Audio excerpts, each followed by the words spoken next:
اعوذ باللہ من الشیطان اللعین الرجیم بسم اللہ الرحمن الرحیم رب اشرح لی صدری ویسر لی امری واحلل عقدۃ من لسانی یفقہوا قولی ان اللہ وملائکتہ یصلون علی النبی یا ایھا الذین آمنوا صلوا علیہ وسلموا تسلیما اللہم صل علی محمد وآل محمد وعجل 25 شوال ہمارے چھٹے امام جعفر صادق علیہ السلام کی شہادت.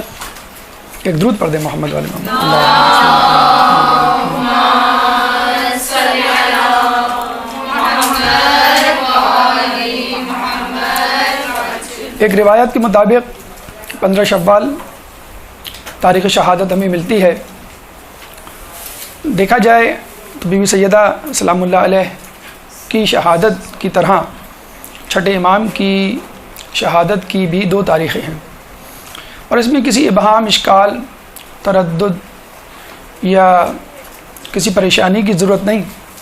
دیکھا جائے جس طرح بی بی سیدہ کی 2 تاریخ شہادت کی صورت میں اللہ تعالیٰ نے ہمیں زیادہ سے زیادہ موقع فراہم کیا، یعنی 3 ہفتے کہ ہم بی بی سیدہ کا تذکرہ کریں، اور یہ پورا دور جو ہے، پورے 3 ہفتے اور مدت جو ہے بی بی کی تاریخ، بی بی کی سیرت اور بی بی کے فضائل سنانے میں گزرتی ہے. اسی طرح 15 شوال سے اگر 25 شوال کے دن یعنی عشرہ جعفری کے حوالے سے منایا جائے اور امام جعفر کی سیرت اور ان کے علمی کارناموں اور ان کی اخلاقی پہلوؤں پہ گفتگو کی جائے تو کیا ہی اچھا ہو. اور یقیناً آپ اس بات کا استحقاق رکھتے ہیں کہ ان کے ماننے والے عشرہ کیا بلکہ عشرے ان کے علمی کارناموں اور ان کے فضائل پر جو ہے صرف کریں اور ان سے منسوب کارنامے لوگوں کے سامنے آشکار کریں. دوسری اہم بات اگر آپ غور کریں تو ہمارے چھٹے امام اور ائمہ کی بنسبت اغیار میں، اصحاب میں نہیں، اغیار میں زیادہ مشہور ہیں، بلکہ مذہب اہل بیت کے ماننے والوں کو جعفری کہا جاتا ہے. علوی، حسنی، رضوی، مہدوی نہیں کہا جاتا بلکہ جعفری کہا جاتا ہے.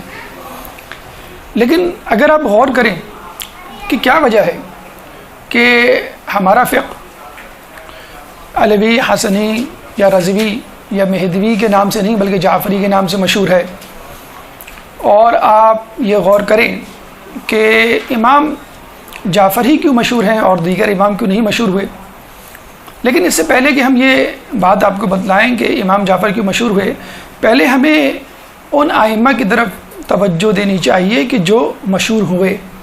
مثلا ہمارے پہلے امام امیر المومنین مولا کائنات اللہم صلی علی محمد وآل محمد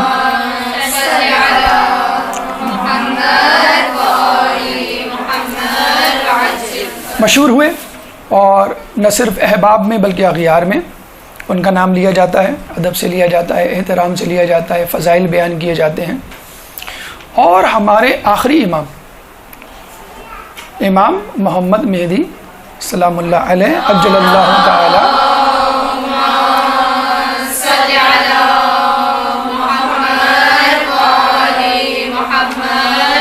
تو ہمارے پہلے امام زیادہ مشہور ہیں اغیار میں، اور آخری امام مشہور ہیں اغیار میں، اور یہ چھٹے امام جن کا تذکرہ انشاءاللہ ابھی ہونے جا رہا ہے مشہور ہیں. تو یہ جو پہلے امام اور آخری امام جو مشہور ہیں اس کی اگر علت پر غور کریں تو آپ کو معلوم ہوگا فضائل اپنی طرف، اخلاقی حسنہ اپنی طرف، تاریخی واقعات اپنی طرف، جو قدر مشترک ان دونوں کو بناتی ہے اور معروفیت، معرفت نہیں، معروفیت یا مشہوریت کے درجے پہ لے کے جاتی ہے، وہ ہے ان کی حکومت، اقتدار اور طاقت. امام علی کو خلافت ظاہری ملی اور دشمنوں کے لیے بھی مجبوری تھی کہ وہ ان کی خلافت کو تسلیم کریں. آنے والے دور میں بھی لوگوں نے تعاون و کرہن جن لوگوں نے قبول کیا ان کو کرنا پڑا. اور جب ہمارے 12ویں امام کا ظہور ہوگا تو بھی آپ ایک حکومت الہی کے حامل ہوں گے اور پوری دنیا پر ان کا تسلط ہوگا، ایسی حکومت جو آج تک کسی امام کو نصیب نہیں ہوئی۔ تو ان دونوں امام، پہلے اور آخری امام میں جو قدر مشترک ہے یا جو ہمیں علت سمجھ میں آتی ہے لوگوں میں مشہور ہونے کی، وہ ان کی حکومت، اقتدار، تسلط اور طاقت۔ لیکن ایک غیر جانبدارانہ سوچ رکھنے والا یا ایک غیر مذہبی شخص جب اس کو یہ بات بتلائی جائے تو وہ یہ کہے گا یہ تو کوئی ایسی بڑی بات نہیں۔ تاریخ میں بہت سے ایسے حکمران گزرے ہیں جو لوگوں میں مشہور ہیں، تو حکمرانی یا طاقت کوئی ایسی بڑی بات نہیں۔ ہم معرفت کی بات نہیں، معروفیت یعنی مشہوریت کی بات کر رہے ہیں۔ تو اب نگاہ اٹھا کے ہم جب چھٹے امام کی طرف دیکھتے ہیں تو ہم دیکھتے ہیں کہ ان کے پاس تو کوئی حکومت نہیں تھی، کوئی تسلط نہیں تھا، تو کوئی طاقت نہیں تھی، کوئی حکمرانی نہیں تھی، کوئی جاہ و جلال یا حشمت نہیں تھی، بلکہ ان کے پاس تو لوگ آئے، بنو عباس کے لوگ آئے، بنو امیہ کے لوگ آئے، آپ ہمارا ساتھ دیجئے، ہم آپ کو حق دلوائیں گے، ہم آپ کو حکومت دلوائیں گے، ہم آپ کو خلیفہ بنوائیں گے۔ اور بہت اچھا موقع تھا کہ امام جو ہے وہ حکومت لے لیتے اور پھر فقہ جعفری کی بنیاد رکھتے، پھر جو ہے مذہب اہل بیت کی ترویج اور ترقی میں کوئی کام کرتے تو وہ جلدی اور سرعت سے اور اثر پذیری سے لوگوں میں سرایت کرتا۔ لیکن نہیں، امام نے بتلا دیا کہ میں سیرت رسول کا ماننے والا، اس پہ چلنے والا ہوں، جس طرح خود رسول اکرم صلی اللہ علیہ وآلہ وسلم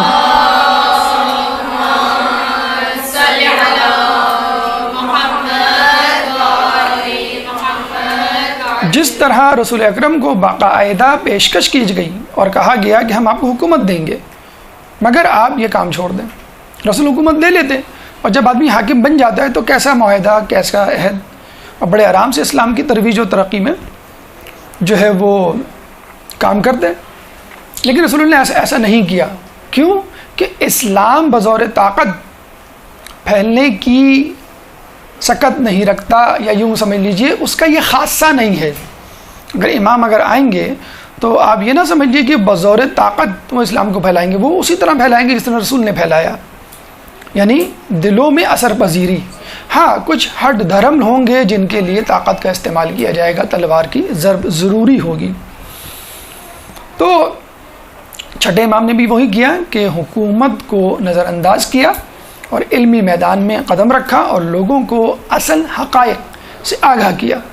اور یہی وجہ ہے کہ فقہ جعفری آج تک لوگوں میں مشہور و مقبول و معروف اور قابل تقلید، قابل اتباع، بلکہ اغیار میں بھی اس کی چھاپ اور جھلک ہمیں نظر آتی ہے۔ دشمنان اہل بیت بھی اس بات کو تسلیم کرتے ہوئے نظر آتے ہیں کہ اصل سرچشمہ ہدایت یہی فقہ جعفری ہے، اصل علم کا منبع یہی تعلیمات ہیں جو چھٹے امام کے توسط سے لوگوں میں پھیلی۔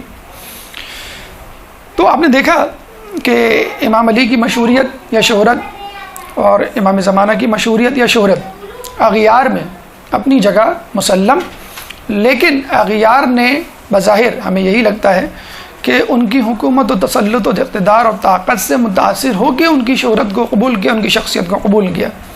لیکن چھٹے امام کی طرف دیکھتے ہیں تو ہمیں معلوم ہوتا ہے کہ اغیار نے ان کے علمی کارناموں کو سراہا، اغیار نے ان کی علمی کاوشوں کو قبول کیا، نہ صرف قبول کیا بلکہ ان کے سامنے زانو تلمس طے کرنے میں کوئی شرمندگی نہیں محسوس کی، بڑے فخر سے اس بات کا اظہار کیا کہ ہم آپ ہی کے ماننے والے ہیں اور آپ ہی کے شاگردوں کے شاگرد ہیں۔ اس کا تذکرہ انشاءاللہ بھی تفصیل سے آئے گا۔ تو یہ چند باتیں، دو نکات آپ کے زیر سماعت کرنی تھی اصل گفتگو کے شروع ہونے سے پہلے۔ نمبر ایک نکتہ کہ عشرہ جعفری منانا چاہیے 15 شوال سے 25 شوال تک، تاکہ خوب آپ کی صفات کا تذکرہ ہو۔ اور دوسری یہ بات، امام جعفر صادق اس بات میں یکتا ہیں کہ آپ نے تسلط یا طاقت یا کسی اور سازش کو حاصل کر کے کسی اور طریقے سے، دنیاوی یا مادی طریقے سے لوگوں میں شہرت نہیں پائی، بلکہ خالصتاً علمی حوالے سے لوگوں میں مقبولیت پائی۔ ہماری گفتگو انشاءاللہ 25 شوال کے حوالے سے، امام جعفر صادق کے حوالے سے سیرت امام صادق علیہ السلام ہے۔ اس گفتگو کے 10 مرحلے انشاءاللہ آپ کے سامنے پیش کیے جائیں گے۔ پہلا مرحلہ مقدمے کا جو کہ گزر چکا، دوسرا مرحلہ تواریخ کا یعنی تاریخ ولادت، تاریخ شہادت، تیسرا مرحلہ اسمیات یعنی آپ کا نام، کنیت، القاب، تھوڑی سی تشریح، چوتھا مرحلہ خاندان، اہل خانہ، والد، والدہ، اولاد، چھٹا مرحلہ پانچواں مرحلہ علمی کارنامے جو کہ آپ کی فضیلت کا ایک اہم پہلو ہیں، خاصہ ہیں۔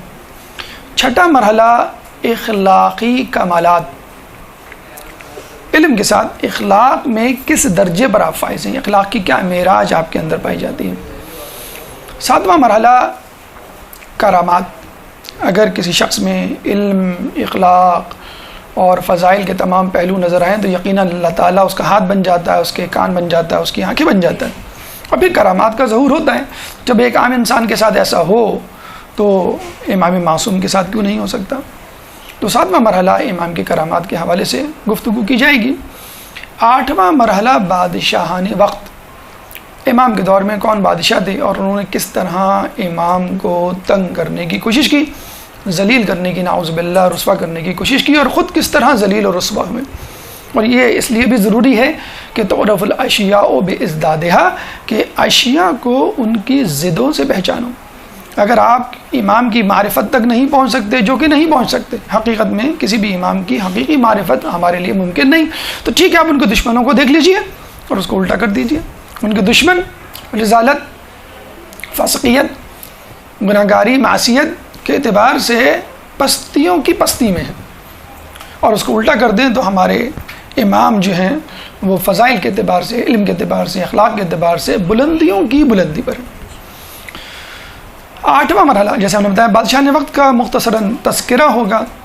نواں مرحلہ اصحاب کا، ایک رخ مذہب اہل بیت اور اہل بیت کے دشمنوں کا، دوسرا رخ مذہب اہل بیت کے ماننے والوں کا، مذہب اہل بیت کو پھیلانے والوں کا، آئمہ کے اصحاب کا، آئمہ سے محبت کرنے والوں کا اور ان کے لیے دم بھرنے والوں کا۔ تو نواں مرحلہ ہمارا اصحاب امام۔ آخری مرحلہ 10واں مرحلہ کلام آخر۔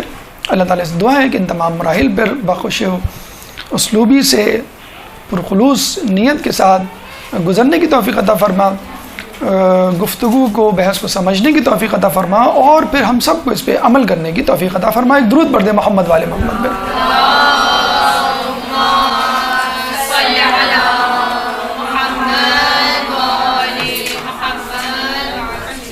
جیسے کہ آپ کو بتایا کہ پہلا مرحلہ مقدمہ گزر چکا، دوسرا مرحلہ تواریخ یا تاریخات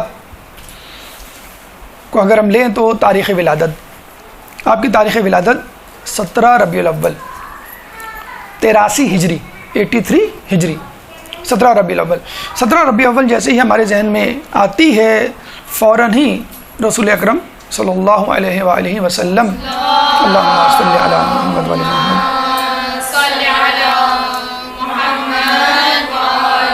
محمد آپ کی تاریخ ولادت ہمارے ذہن میں آتی ہے، تو گویا رسول اللہ نے اپنی ولادت میں چھٹے امام کو یاد رکھا اور اپنی شہادت میں دوسرے امام کو یاد رکھا۔ اور صرف تواریخ ہی نہیں، علم کا، ثقافت کا یا کسب معاش کا، کرامات کا، جو بھی پہلو آپ لیں کہیں نہ کہیں رسول کی سیرت آپ کو جھلکتی ہوئی نظر آئے گی۔ اولنا محمد و اوسطنا محمد و آخرنا محمد و کلنا محمد۔ عام لوگوں کے لیے تاریخ کی تطبیق ان کے اذہان کو متوجہ کرتی ہے، ارے یہ وہی تو ہیں جن کی تاریخ ولادت رسول کی تاریخ ولادت کے برابر، ارے یہ وہی تو ہیں کہ جن کی تاریخ شہادت رسول کی تاریخ میں، یہ وہی تو ہیں انہوں نے جو کارنامہ انجام دیا وہ رسول نے بھی انجام دیا، یہ وہی تو ہیں جن کا لقب صادق ہے اور رسول کا لقب بھی صادق تھا۔ دیکھا آپ نے؟ تو الحمدللہ ہمارے ائمہ میں نہ صرف رسول کی سیرت کی جھلک نظر آتی ہے بلکہ رسول سے پہلے جو انبیاء گزرے ہیں ان کی کرامات کی جھلک نہ صرف اماموں میں بلکہ ائمہ کے شاگردوں اور اصحاب میں بھی نظر آتی ہے، جس کا تذکرہ انشاءاللہ ابھی آگے آئے گا۔ 17 ربیع الاول آپ کی ولادت، جو کہ رسول اللہ کی بھی ولادت ہے، اور لطف دوبالا ہو جاتا ہے اگر دو خوشیاں ایک ساتھ آ جائیں، کہ دو اماموں کی دو معصوموں کی ولادت ایک ساتھ آ جائے تو آپ کی خوشیاں دوبالا ہو جاتی ہیں۔ ایک اور وجہ، ایک اور اہمیت اس 17 ربیع الاول کی، جو غالباً آپ نے توضیح المسائل میں بھی پڑھی ہوگی، کہ سال میں جو 4 اہم ترین دن ہیں جس میں روزے کی خصوصی طور پہ تاکید، ایک تو مستحب روزے ہیں 10ویں تاریخ کے بعد پہلا بدھ، پہلی جمعرات، آخری جمعرات، 13، 14، 15، اور اس کے علاوہ جو ایام ہیں ولادت، شہادت بھی اگر آپ روزے رکھیں وہ بھی استحباب، لیکن جو خاص تاکید 4 دنوں میں کی گئی ہے ان 4 دنوں میں یہ 17 ربیع الاول شامل ہے۔ 17 ربیع الاول، 18 ذی الحج یوم غدیر، 27 رجب شب معراج، اور 25 ذی القعدہ دھاول ارض، جب دنیا جو ہے وہ پھیلائی گئی۔ آپ دیکھیے کہ ان تمام تاریخوں میں بھی اگر آپ چاہیں تو قدر مشترک نکال سکتے ہیں کہ زمین بچھائی گئی تو اس پہ خلیفہ بھی ہونا چاہیے، خلیفہ یا جانشینی کا تقرر 18 ذی الحج، 25 ذی القعدہ وہ زمین بچھائی گئی، 18 ذی الحج کو اعلان کیا گیا، اور یہ اعلان کب کیا گیا؟ غدیر میں، جی نہیں، فقط غدیر میں اعلان نہیں ہوا، شب معراج میں اللہ تعالیٰ نے یہ اعلان کر دیا تھا۔ 27 رجب وہاں پہ بھی یہی، اور 17 ربیع الاول کہ خود رسول اللہ اس امت کے، اس کائنات کے مخلوقات میں سب سے بہترین اور افضل شخصیت، سب سے زیادہ خلیفۃ المسلمین یا خلیفۃ الناس کہلانے کے مستحق۔ بہرحال آپ کی ولادت اس حوالے سے بہت اہم ہے کہ روزہ رکھا جائے، آپ کی ولادت اس حوالے سے اہم ہے کہ رسول اللہ کی بھی ولادت اسی دن ہوئی۔ اس کے بعد تاریخ شہادت، جیسے ہم نے بتلایا کہ 15 شعبان، اور ایک روایت میں 15 شوال اور 25 شوال سن 148 ہجری، 148 ہجری آپ کی شہادت منصور دمانقی ملعون کے ہاتھوں زہر دینے کی وجہ سے۔ یوں 148 میں سے اگر آپ 83 نکالیں، 148 مائنس 83 تو جواب آئے گا 65۔ آپ کو یہ اعزاز بھی حاصل ہے کہ تمام آئمہ میں سب سے زیادہ طویل عمر آپ نے پائی۔ اگر طویل عمر پائی تو اس کا حق بھی ادا کیا کہ آئمہ میں شہرت کے اعتبار سے، آئمہ میں علمی کاموں کے اعتبار سے، اور علم کو پھیلانے کے حوالے سے۔ اچھا، اس کا مطلب یہ نہیں کہ تمام آئمہ نے یہ کام نہیں کیا، یعنی علمی حوالے سے مذہب اہل بیت کی ترویج و ترقی، نہیں، ایسا نہیں۔ ایک چیز ہوتی ہے قوت صفت، ایک صفت ہوتی ہے بالفعل اور ایک ہوتی ہے بالقوہ۔ بالقوہ کا مطلب ہے آپ میں یہ صلاحیت موجود ہے کسی کام کے کرنے کی، لیکن ضرورت نہیں اس کام کے کرنے کی، اس لیے آپ نہیں کر رہے۔ ہو سکتا ہے عمر بھر آپ کو ضرورت نہ محسوس ہو، تو دیکھنے والا تو یہی سمجھے گا، سننے والا تو یہی سمجھے گا کہ آپ میں یہ صلاحیت نہیں، حالانکہ آپ میں وہ صلاحیت موجود ہے۔ تو اگر کسی کام کو کرنے کا کمال یا ملکہ ہو اور موقع نہ ملے تو اس کو ہم کہیں گے بالقوہ۔ اگر اس کام کو کرنے کا موقع ملے اور لوگوں کے سامنے اس کا مظاہرہ بھی ہو تو ہم اس کو کہیں گے بالفعل۔ تو ایک ہوتی ہے صفت بالقوہ اور ایک ہوتی ہے صفت بالفعل۔ تو اگر امام نے علمی کارناموں کے حوالے سے بہت سارے کام کیے اور ترویج اہل بیت، تبلیغ اہل بیت میں اہم کردار انجام دیا، اور اس کی وجہ سے یہ مذہب جعفری یا یہ فقہ جعفری کہلایا، تو اس کا مطلب ہرگز یہ نہیں، نعوذ باللہ، کہ باقی 11 اماموں نے ایسا نہیں کیا یا ایسا کرنے کا ملکہ نہیں تھا، ان کو موقع نہیں ملا، ماحول اس طرح کا نہیں تھا کہ علل اعلان فقہ جعفری مذہب اہل بیت کی تبلیغ کی جاتی۔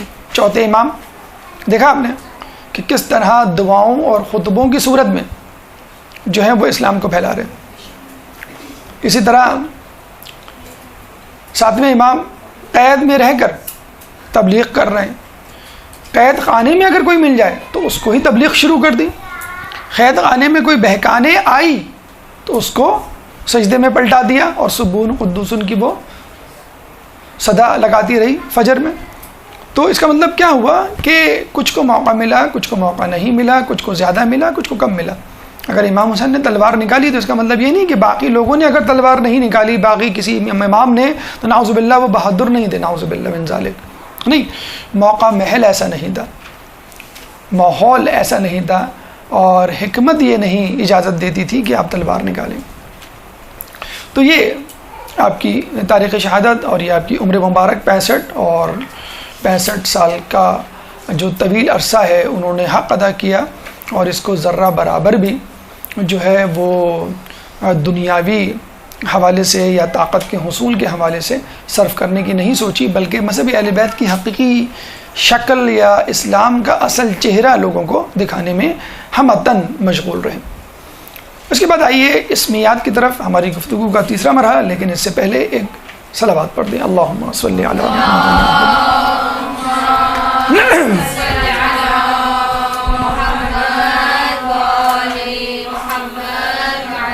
نام آپ کا جعفر، عربی میں اسم کے حوالے سے 3 اوزان ہمیں ملتے ہیں، ثلاثی مجرد یعنی 3 حرفوں پر مشتمل، رباعی مجرد 4 حرفوں پہ مشتمل، اور خماسی مجرد یعنی 5 حرفوں پہ مشتمل۔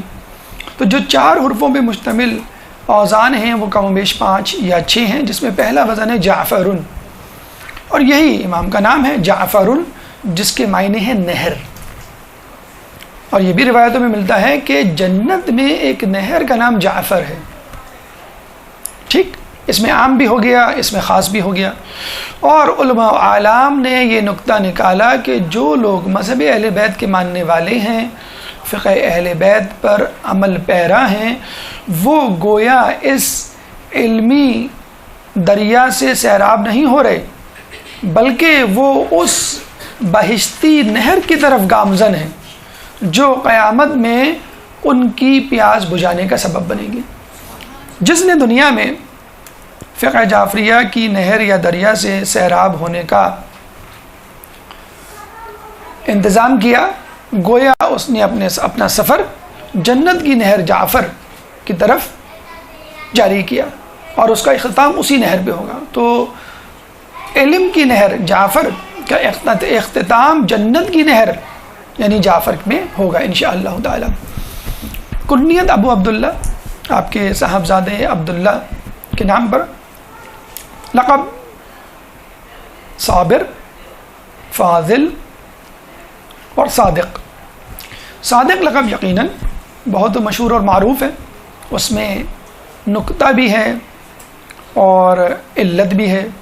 نکتہ یہ ہے کہ گویا اللہ یہ بتلانا چاہ رہا ہے کہ دیکھو رسول تبلیغ سے پہلے ہی صادق اور امین مشہور ہو گئے، کہ اگر وہ کوئی بات کریں تو کوئی کہہ ہی نہیں سکتا کہ تم جھوٹ بول رہے ہو، تم جھوٹے ہو۔ عرب کا وہ معاشرہ جہاں پہ جھوٹ عام تھا، وہاں پہ اگر کوئی شخص کوئی اچھوتی بات کرے، ایسی بات کرے جو آنکھوں کو دکھائی نہ دے، کانوں کو سنائی نہ دے، جو اس سے پہلے لوگوں نے سنی نہ ہو، اور معاشرے کی ریت، روایات، ثقافت، ماحول، اصول و ضوابط و قوانین کے بالکل ضد ہو، تو یقیناً ایسے شخص کو جھوٹا کہنا چاہیے۔ لیکن امام کو جھوٹا نہیں کہا گیا، رسول کو جھوٹا نہیں کہا گیا، پہلے سے وہ صادق مشہور ہو گئے۔ اب 40 سال کے بعد اگر وہ کچھ کہتے ہیں تو اس کو جھٹلایا نہیں جا سکتا، کیونکہ وہ صادق ہیں۔ کس کے مطابق؟ اللہ کے مطابق؟ جی نہیں، عام لوگوں کے مطابق۔ اللہ کے نزدیک تو بدرجہ اولا ہیں ہی، عام لوگ جو ان کے دشمن تھے وہ ان کو صادق کہا کرتے تھے۔ اب رسول کا لایا ہوا اسلام، رسول کا لایا ہوا نظریہ یقیناً سچ پر مشتمل ہوگا۔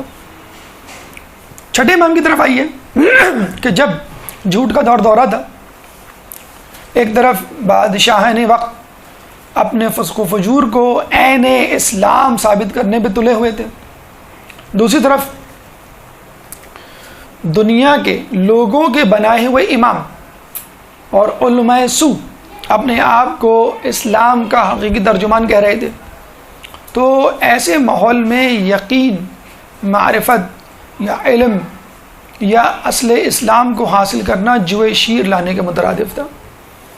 ایسے ماحول میں امام نے تبلیغ کی، ترویج کی اور تدریس کی، لیکن اس سے پہلے آپ لوگوں میں صادق کے نام سے مشہور ہوئے، اسے رسول مشہور ہوئے. اب امام جعفر کی کوئی بات کوئی ٹال نہیں سکتا تھا. کوئی یہ نہیں کہہ سکتا تھا کہ بھئی یہ تو نئی بات کی آپ نے, لوگ تو یہ کہہ رہے ہیں, آپ یہ کہہ رہے ہیں, اس سے پہلے تو ہم نے نہیں سنا کبھی, اور یہ ہماری عقل کے خلاف جا رہی ہے بات, ہماری طبیعت و مزاج کے بالکل ضد ہے یہ بات, کیونکہ امام صادق مشہور ہو چکے تھے. تو یہ ایک ایڈوانٹیج آپ کو لقب کے حوالے سے ملا, اور یہ ایڈوانٹیج دیکھا جائے کوئی مسلط نہیں کیا گیا تھا, کہ لوگوں کو نہیں کہا گیا تھا ان کو صادق کہو, یا وہ اپنا نام ہی صادق رکھ لیتے. صادق تو نام رکھا نہیں تھا انہوں نے, جعفر نام تھا. تو صادق لقب تھا جو لوگوں کی طرف سے ملا. اب لوگوں پر یہ لازم ہو گیا کہ اگر وہ کوئی بات کریں, چاہے وہ طبیعت, ریت, روایات, ثقافت کے متقابل یا متضاد نظر آئے, اس کو قبول کرنا ہے. دوسری اہم بات اس حوالے سے یہ کہنی چاہیے کہ آپ کو یہ لقب خود رسول اللہ نے اپنی زندگی میں دے دیا تھا. یعنی جب اپنے جانشینوں کا تذکرہ کیا, تو جب اس جانشین, چھٹے جانشین کا تذکرہ آیا, تو آپ نے کہا کہ یہ صادق ہوگا. چوتھے امام کے حوالے سے جیسے آپ سنتے ہیں کہ روایت میں خود رسول اللہ نے ان کو یہ لقب دیا تھا. اور رسول اگر کسی کو لقب دے دیں تو وہ اس لقب کو ثابت کرتا ہے. لقب کا مطلب کیا ہے؟ آپ کی یا کسی بھی شخص کی وہ خصوصیت جو لوگوں میں اتنی مشہور ہو کہ لوگ آپ کو اس صفت یا اس خصوصیت کی وجہ سے پکارنے لگے. اور بعض اوقات یہ بھی ہوتا ہے کہ لوگ آپ کا اصلی نام بھول جاتے ہیں. چوتھے امام کا اصلی نام بھول گئے لوگ, یا چھٹے امام کا اصلی نام بھول گئے, یا 12ویں امام کا اصلی نام لوگ بھول گئے. اصلی نام بھول جائیں اور آپ کی خصوصیت یا صفت پہ رکھا ہوا نام جو لوگوں میں مشہور و معروف ہے, وہ آپ نے دیکھا کہ رسول کی طرح آپ کی بات کو نہیں ٹھکرایا جا سکتا تھا, کیونکہ آپ صادق ہیں. اور کیوں آپ صادق ہیں؟ اس لیے بھی کہ رسول نے آپ کا نام جو ہے وہ صادق رکھا. تو یہ دو علتیں, دو وجوہات, اور یہ نقطہ کہ آپ کے صادق ہونے کی وجہ سے آپ کو یہ ایج ملا, ایک ایڈوانٹیج ملا. آگے چل کر 12ویں امام کی ولادت اور 11ویں امام کی شہادت کے بعد لوگوں کو ایک اور علت پتہ چلی کہ اس کی ایک وجہ یہ بھی, جیسے دیکھیں قرآن کی آیات کے کئی مفاہیم ہیں. ایک جگہ تو آیا کہ 70 ظاہری 70 باطنی مفاہیم ہیں. تو اسی طرح آئمہ کی کنیت, آئمہ کے القاب, آئمہ کی صفات, آئمہ کا کوئی بھی عمل, معصومین کا کوئی بھی عمل, اس میں بھی کئی پہلو نظر آتے ہیں. جیسے لقب کے حوالے سے ہم نے ایک پہلو دیا کہ اب آپ کی بات کو نہیں جھٹلایا جا سکتا. تو آپ دیکھیے کہ اب 11ویں امام کی جب شہادت ہوئی, 12ویں امام کی ولادت ہوئی, تو ایک شخص جو 11ویں امام کا چچا تھا اس نے دعویٰ امامت کر دیا. کیوں؟ کہ 12ویں امام غیبت میں چلے گئے تھے. اور دعویٰ امامت میں وہ شخص اتنا آگے بڑھا کہ 11ویں امام کی نماز جنازہ پڑھنے کے لیے سبقت کی, یعنی جو ہے وہ آپ کی نماز جنازہ پڑھانے لگا. اور ہمارے یہاں یہ اصول ہے, نظریہ ہے کہ گزرے ہوئے یا شہید ہوئے مرحوم امام کی نماز جنازہ آنے والا امام پڑھاتا ہے. بلکہ اب تو یہ طریقہ کار علماء میں بھی رائج ہو گیا کہ اگر عالم دین یہ سمجھتا ہے یا مرجع یہ سمجھتا ہے کہ میرے بعد فلاں قابل تقلید ہے یا قابل اتباع ہے یا رہنمائی کے قابل ہے میرے بعد, تو وہ وصیت کر دیتا ہے کہ میری نماز جنازہ فلاں پڑھائیں. جسے آغا سیستانی کے حوالے سے ہمیں ملتا ہے کہ آغا خوئی نے مرنے سے پہلے اس خواہش کا اظہار کر دیا تھا کہ آغا سیستانی میری نماز جنازہ پڑھائیں. بہرحال تو 11ویں امام کی شہادت کے بعد جب 12ویں امام غیبت میں گئے, اچھا وہ 5 سال کی عمر تھی جب غیبت میں گئے, تو نماز جنازہ کون پڑھائے؟ تو آپ کو معلوم ہے حضرت موسیٰ علیہ السلام کے زمانے میں سامری تھا جسے موسیٰ علیہ السلام کی غیبت 30 دن یا 40 دن کی غیبت سے فائدہ اٹھایا تھا اور کہا تھا کہ میں ہوں نبی اور میرا بچڑا بنایا ہوا بچڑا جو ہے وہ تمہارا خدا ہے, موسیٰ کا خدا نہیں ہے, موسیٰ نبی نہیں ہے, میں ہوں. ٹھیک ہے, غیبت سے فائدہ اٹھایا. اسی طرح جعفر نامی شخص نے, جو کہ اب کچھ کہہ بھی نہیں سکتے تھے, لوگ بھی پریشان تھے. کیوں؟ کہ وہ حقیقی چچا تھا, امام حسن عسکری علیہ السلام کا بھائی. وہ آگے بڑھا اور اس نے جو ہے نماز جنازہ پڑھانے کی کوشش کی. تو امام پردہ غیبت سے فوراً آئے اور ان کا دامن پکڑ کے کھینچا اور خود آگے بڑھے اور نماز جنازہ پڑھائی اور فوراً غائب ہو گئے. یہاں سے پتہ چلا کہ وہ شخص جس کا نام جعفر تھا جھوٹا تھا, دعویٰ امامت غلط کیا تھا. وہاں سے اس کا نام پڑ گیا جعفر کذاب. جب کبھی جعفر کی بات ہوتی تو لوگ پوچھتے بھائی تم کس جعفر کی بات کر رہے ہو؟ جعفر صادق کی بات کر رہے ہو، جعفر کذاب کی بات کر رہے ہو؟ تو بات کی جاتی کہ ہاں یہ جعفر صادق کی بات ہو رہی ہے، ورنہ یہ بھی ہو سکتا تھا کہ کچھ لوگ روایتیں بنا کر جعفر کذاب کی طرف جوڑ دیتے اور کذاب نہ لگتا نام کے آگے تو وہ سمجھتے لوگ کہ شاید جعفر صادق کی روایت ہے۔ تو ایک علت اتنا عرصہ گزرنے کے بعد 11ویں امام کی شہادت کے بعد سامنے آئی کہ واقعی اللہ کے رسول نے اگر ان کا لقب منتخب کیا تو صحیح کیا، واقعی اگر ان کا لقب صادق تھا تو ہمارے گمراہ ہونے کے امکانات معدوم ہو گئے، ختم ہو گئے۔ ہمیں پتہ چل گیا کہ اصل صادق کون ہے اور نقلی صادق کون ہے۔ ایک درود پڑھ دے محمد والے محمد میں، اللہم صلی علی محمد۔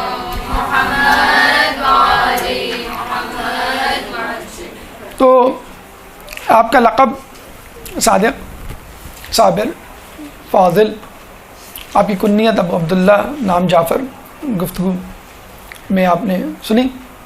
اب آئیے اہل خانہ یا خاندان کی طرف، ہماری گفتگو کا چوتھا مرحلہ۔ والد، ہمارے یہاں ہر امام کے والد سابق امام ہوا کرتے ہیں، تو چھٹے امام امام جعفر صادق کے والد پانچویں امام امام باقر علیہ السلام۔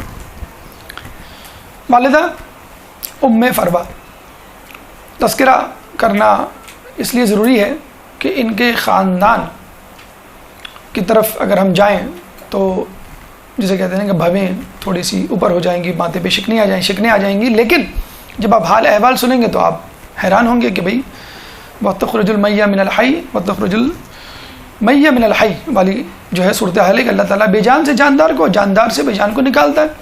اللہ جو ہے غلط لوگوں میں صحیح لوگ اور صحیح لوگوں میں غلط لوگ پیدا کر دیتے ہیں۔ ام فروہ بنت قاسم بنت محمد بن ابی بکر، ام فروہ بنت قاسم، قاسم کی بیٹی۔ قاسم کون؟ اپنے زمانے میں 7 عظیم فقہا میں ان کا شمار ہوتا تھا۔ کون قاسم؟ بنت ابن قاسم ابن محمد، محمد کی بیٹی۔ کون محمد؟ محمد بن ابی بکر، پہلے خلیفہ کے بیٹے، جن کے بارے میں حضرت علی کہا کرتے تھے کہ یہ پہلے خلیفہ کے صلب سے ہے لیکن میرا بیٹا کہلانے کا حقدار ہے۔ کیوں؟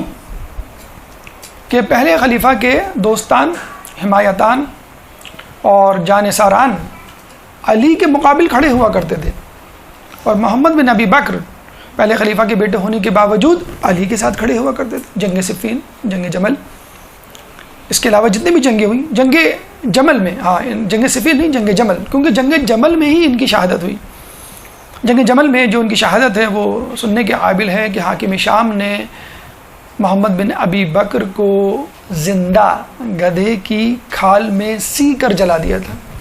اتنی سخت سزا اور موت سے ہمکنار کیا، کس لیے؟ شیعان علی یا علی کا دم بھرنے کی وجہ سے۔ بہرحال کچھ لوگ یہ سوال کیا کرتے ہیں کہ رسول اللہ نے اپنے آنے والے دور کی نشاندہی واضح طور پر کیوں نہ کی، اپنے دشمنان کا واضح نام کیوں نہیں لیا، اپنے دشمنوں کو اپنی زندگی میں قلاقمہ کیوں نہیں کر دیا، ان کا خاتمہ کیوں نہیں کر دیا؟ تو اس کا جواب یہ ہے کہ بہت سارے افراد ایسے تھے جن کے خاندان میں آگے چل کر محبان اہل بیت کو پیدا ہونا تھا۔ محمد بن ابی بکر یا جناب قاسم یا جناب ام فروہ اس کی بہترین مثال ہے۔ ایک درود پڑھ دے محمد والے محمد میں، اللہم صلی علی محمد۔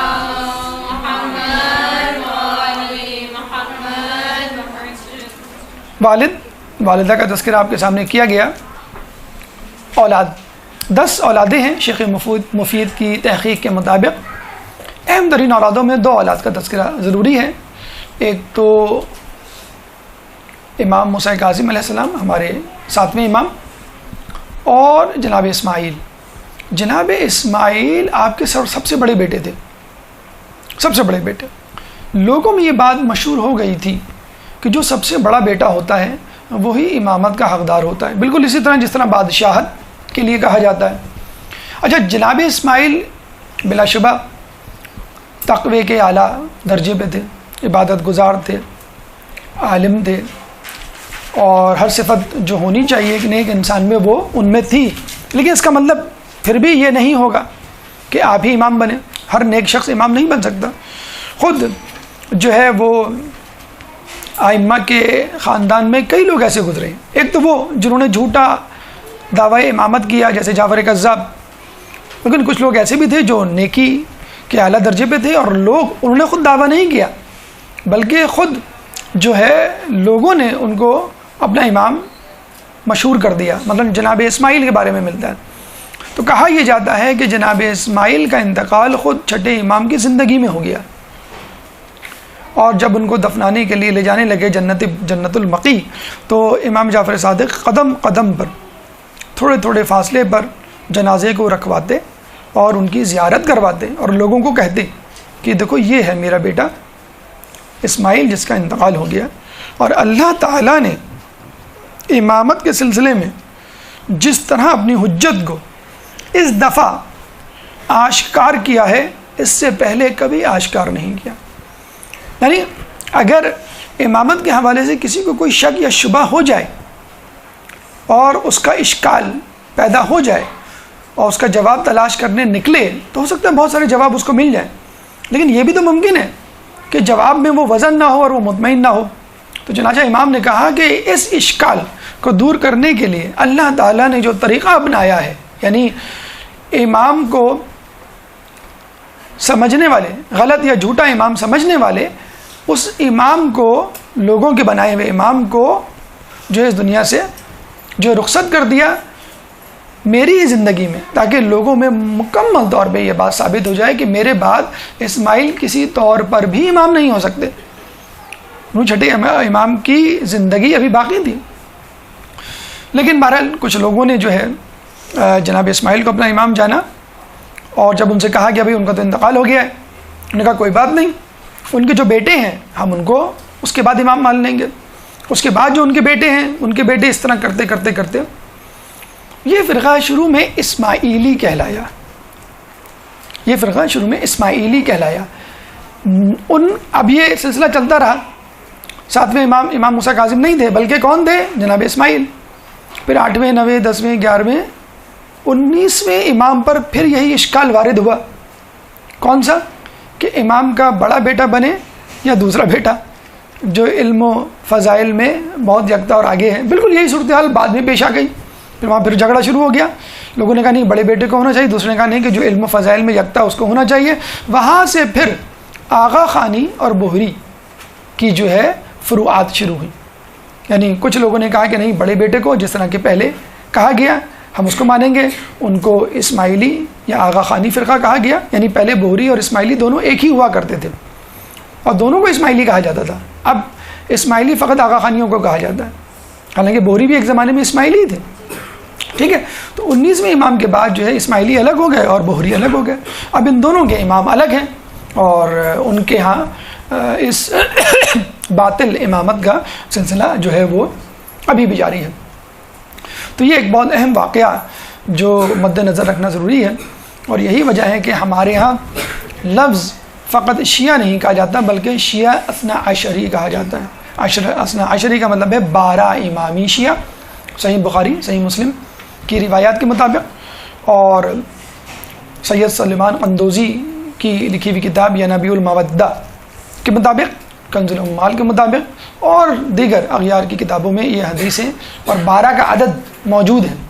اسی لیے شیعہ اثنا عشری جو ہے وہ صحیح نام ہے ان لوگوں کے لیے جو حقیقی طور میں مومن ہیں اور مذہب اہل بیت کے ماننے والے ہیں اور اس مذہب کے ماننے والے ہیں کہ جس کے لیے اللہ تعالیٰ نے غدیر قم میں کہا تھا الیوم اکملت لکم دینکم، کہ آج میں نے ولایت علی اور 12 اماموں کی امامت کا اعلان کر کر بس تمہارے اوپر نعمتیں تمام کر دی. اور یہی ہے وَلَكُمْ وَرَضِيتُ لَكُمُ الْإِسْلَامَ دِينًا، اور یہی وہ اسلام ہے جس میں میں راضی ہوا. اب تک کے اسلام پہ میں راضی نہیں تھا، کیوں؟ ادھورا تھا. اور ولایت علی ائمہ کی ولایت کے اعلان کے بعد اب میں راضی ہو گیا ہوں. اب اس میں کسی بھی تأمل کی یا شبے کی یا اشکال کی جو ہے وہ گنجائش باقی نہیں.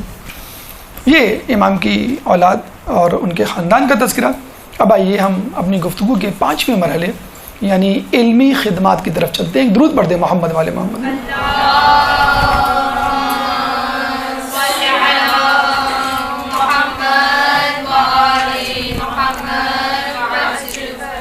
علمی کارنامے کے حوالے سے آپ کے یہاں گفتگو ہو چکی اس سے پہلے بھی، اور انشاءاللہ آئندہ بھی ہوگی. بہت تفصیل میں ہم نہیں جا سکتے کیونکہ یہ خود ایک الگ موضوع ہے. کوشش ہم نے یہ کی تھی، ارادہ ہمارا یہ تھا پہلے کہ کسی ایک پہلو پہ امام کی روشنی ڈالی جائے اور اس کو لے لیا جائے، کیونکہ تمام پہلوؤں پہ روشنی ڈالنا ذرا مشکل کام ہے ایک نشست میں، ایک دن میں. لیکن پھر یہ ذہن میں خیال آیا کیونکہ پہلی مرتبہ ہم چھٹے امام کی سیرت پہ گفتگو کر رہے ہیں تو کیوں نہ ان کی سیرت کا ایک اجمالی خاکہ آپ کے سامنے پیش کیا جائے. اس کے بعد انشاءاللہ اللہ تعالیٰ نے توفیق دی، وقت ملا، فرصت ہوئی تو الگ الگ پہلوؤں پر گفتگو کی جائے گی. مثلا علمی کارنامہ خود ایک پہلو ہے، فقہ جعفریہ خود ایک پہلو ہے، پھر امام کے حوالے سے جو علمی انکشافات ہیں، سائنسی انکشافات ہیں، وہ خود ایک اپنا علمی پہلو ہے. بہرحال علمی کمالات پر گفتگو کرنے سے پہلے اس زمانے کا درک ہونا چاہیے کہ جس زمانے میں امام پیدا ہوئے، جس زمانے میں امام نے شہادت پائی. 83 ہجری سے لے کر 148 ہجری کا وہ ایک یونیک یکتا دور ہے کہ جس میں بنو امیہ کی سلطنت بنو عباس کی سلطنت میں ٹرانسفارم ہوئی. فقط نام بدلا، کام نہیں بدلا. یعنی جو مظالم بنو امیہ نے ڈھائے، جو آئیڈیالوجی، جو نظریہ بنو امیہ نے اپنایا، وہی آئیڈیالوجی، وہی نظریہ بنو عباس نے بھی آزمایا، اپنایا اور اس کو لوگوں میں پھیلایا. جب بنو امیہ کا آخری حکمران آیا تو اس نے امام کو یہ آفر کی کہ آپ ہمارے ساتھ مل جائیں. اس کے بعد بنو عباس کے کچھ لوگ جو کہ رسول اللہ کے چچا حضرت عباس با وفا نہیں، حضرت عباس جو رسول اللہ کے چچا تھے، ان کے خاندان سے تعلق رکھنے والے افراد رسول امام کے پاس آئے، کہنے کا آپ ہمارا ساتھ دیجئے، ہم اہل بیت پر ہونے والے مظالم کا بدلہ لیں گے، انتقام لیں گے. امام نے انکار کر دیا دونوں کو، کیونکہ امام کے ذہن میں تھا کہ حکومت سے مذہب اہل بیت کو نہیں پھیلایا جا سکتا، دلوں کو جیتنا ہے، جسموں پر حکومت نہیں کرنی. اب ہوا یہ، جب دونوں افراد امام سے مایوس ہو گئے تو انہوں نے خود ہی اپنے طور پر مسئلے کو حل کرنے کی کوشش کی، طاقت کے زور پہ. سازشوں کا دور دورہ تھا، فتنوں کا دور دورہ تھا، لڑائی جھگڑا، فتن و فساد. تو لوگ صرف یہ دیکھتے تھے کہ آپ کون ہیں، آپ بنو امیہ سے تعلق رکھتے ہیں یا بنو عباس. بنو امیہ سے تعلق رکھتے ہیں تو بنو عباس آپ کو نہیں چھوڑیں گے، اور اگر آپ کا تعلق بنو عباس سے ہے تو بنو امیہ کے لوگ آپ کو قتل کر دیں گے. اس وقت اگر آپ یہ بتلا دیتے، اس زمانے میں جب لوگ یہ بتلاتے تھے کہ بھئی ہمارا تعلق دونوں میں سے کسی سے نہیں ہے، ہم تو جو ہے وہ امام کے ماننے والے، تو ان کو چھوڑ دیا جاتا کہ بھئی ہمارے کسی کام کے نہیں، جنگ و جدل ان کو نہیں کرنا، تلوار ان کو نہیں اٹھانا، یہ تو فقط مدرسے میں بیٹھے ہوئے جو ہے وہ علم فقہ، علم حدیث پڑھ رہے ہیں، اس کا ہم سے کیا تعلق، اس سے تھوڑی سلطنت حاصل، حکمرانی یا طاقت حاصل کی جائے گی، تسلط تو تلوار کے زور سے آئے گا. تو وہ چھوڑ دیا کرتے تھے.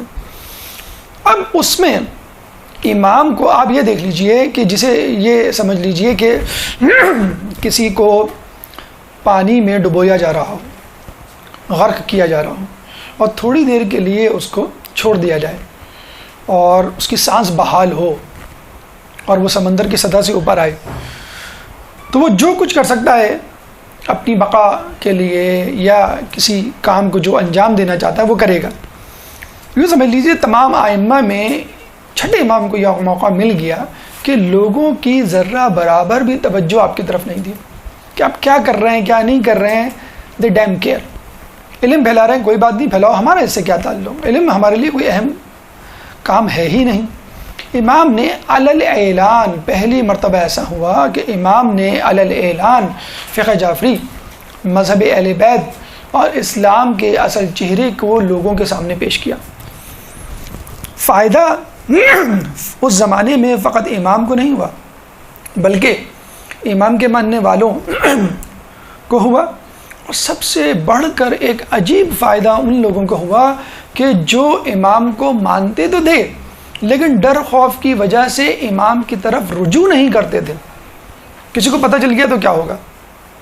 کچھ لوگ تھے، ابھی بھی آپ کو کچھ لوگ ایسے مل جائیں گے، ابھی جو ہے ہمارے ہاں جو ہے مذہب اہل بیت کا فرمان جاری ہو جائے حکومت پاکستان میں، آپ دیکھیے لوگ کس طرح کھچے کھچے آپ کی طرف چلے آئیں گے. تو کچھ لوگ تو ہوا دیکھ رہے ہوتے ہیں نا، نقصان دیکھ رہے ہوتے ہیں. بہت سارے لوگ کہ جو اغیار میں سے تھے، مذہب اہل بیت کے ماننے والے تھے، نہیں تھے، انہوں نے بھی فائدہ اٹھایا. اور امام سے آ کے دیکھیں، بنیادی اصول تو وہی ہے، بنیادی اصول تو یہی ہے کہ مثلا روزہ کیسے رکھا جائے گا؟ بھئی یہ طلوع آفتاب سے غروب آفتاب یا فجر سے لے کے مغرب دونوں جگہ یہی اصول ہے. لیکن اب مغرب یا رات یا غروب آفتاب کسے کہیں گے، اس پر بحث ہے.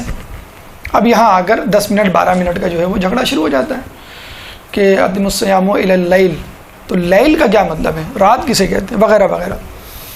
تو ان لوگوں نے بھی امام کی طرف رجوع کیا کہ جو لوگ امام سے علم حاصل کرنا چاہتے تھے لیکن کمزوری ایمان یا نقصان کے خدشے کے باعث امام کی طرف رجوع نہیں کرتے تھے، اور وہ لوگ بھی آنے لگے. اور ان میں بڑی مشہور شخصیات بھی تھیں جن کا ابھی تذکرہ آگے آئے گا. اچھا یہ سنیے، یہ دیکھیے کہ کیا امام کی کوشش تھی، کاوش تھی، کیا توفیق خداوندی تھی، کیا ماشاءاللہ ان کی سرگرمی تھی کہ کتنے لوگ ان کے پاس آئے. کوئی میچ ہی نہیں ہے ان کے اسٹوڈنٹس کی کاؤنٹنگ کا ایز کمپیئر ٹو ادر امام. اگر آپ کہا جائے امام جعفر کے کتنے شاگرد ہیں، امام علی کے کتنے شاگرد، اس کو چھوڑیں، آپ تمام 11 اماموں یا 10 اماموں کے شاگردوں کو جمع کریں اور چھٹے امام کے شاگردوں کو جمع کریں اور دیکھیں ریشو کیا ہے.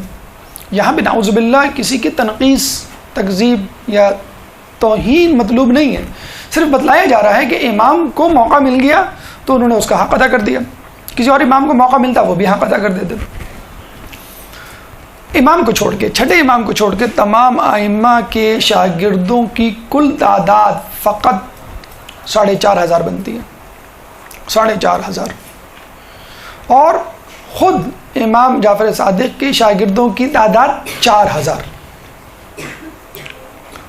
تمام ائمہ کے شاگردوں کی تعداد 4,500 اور امام کے شاگردوں کی تعداد 4,000.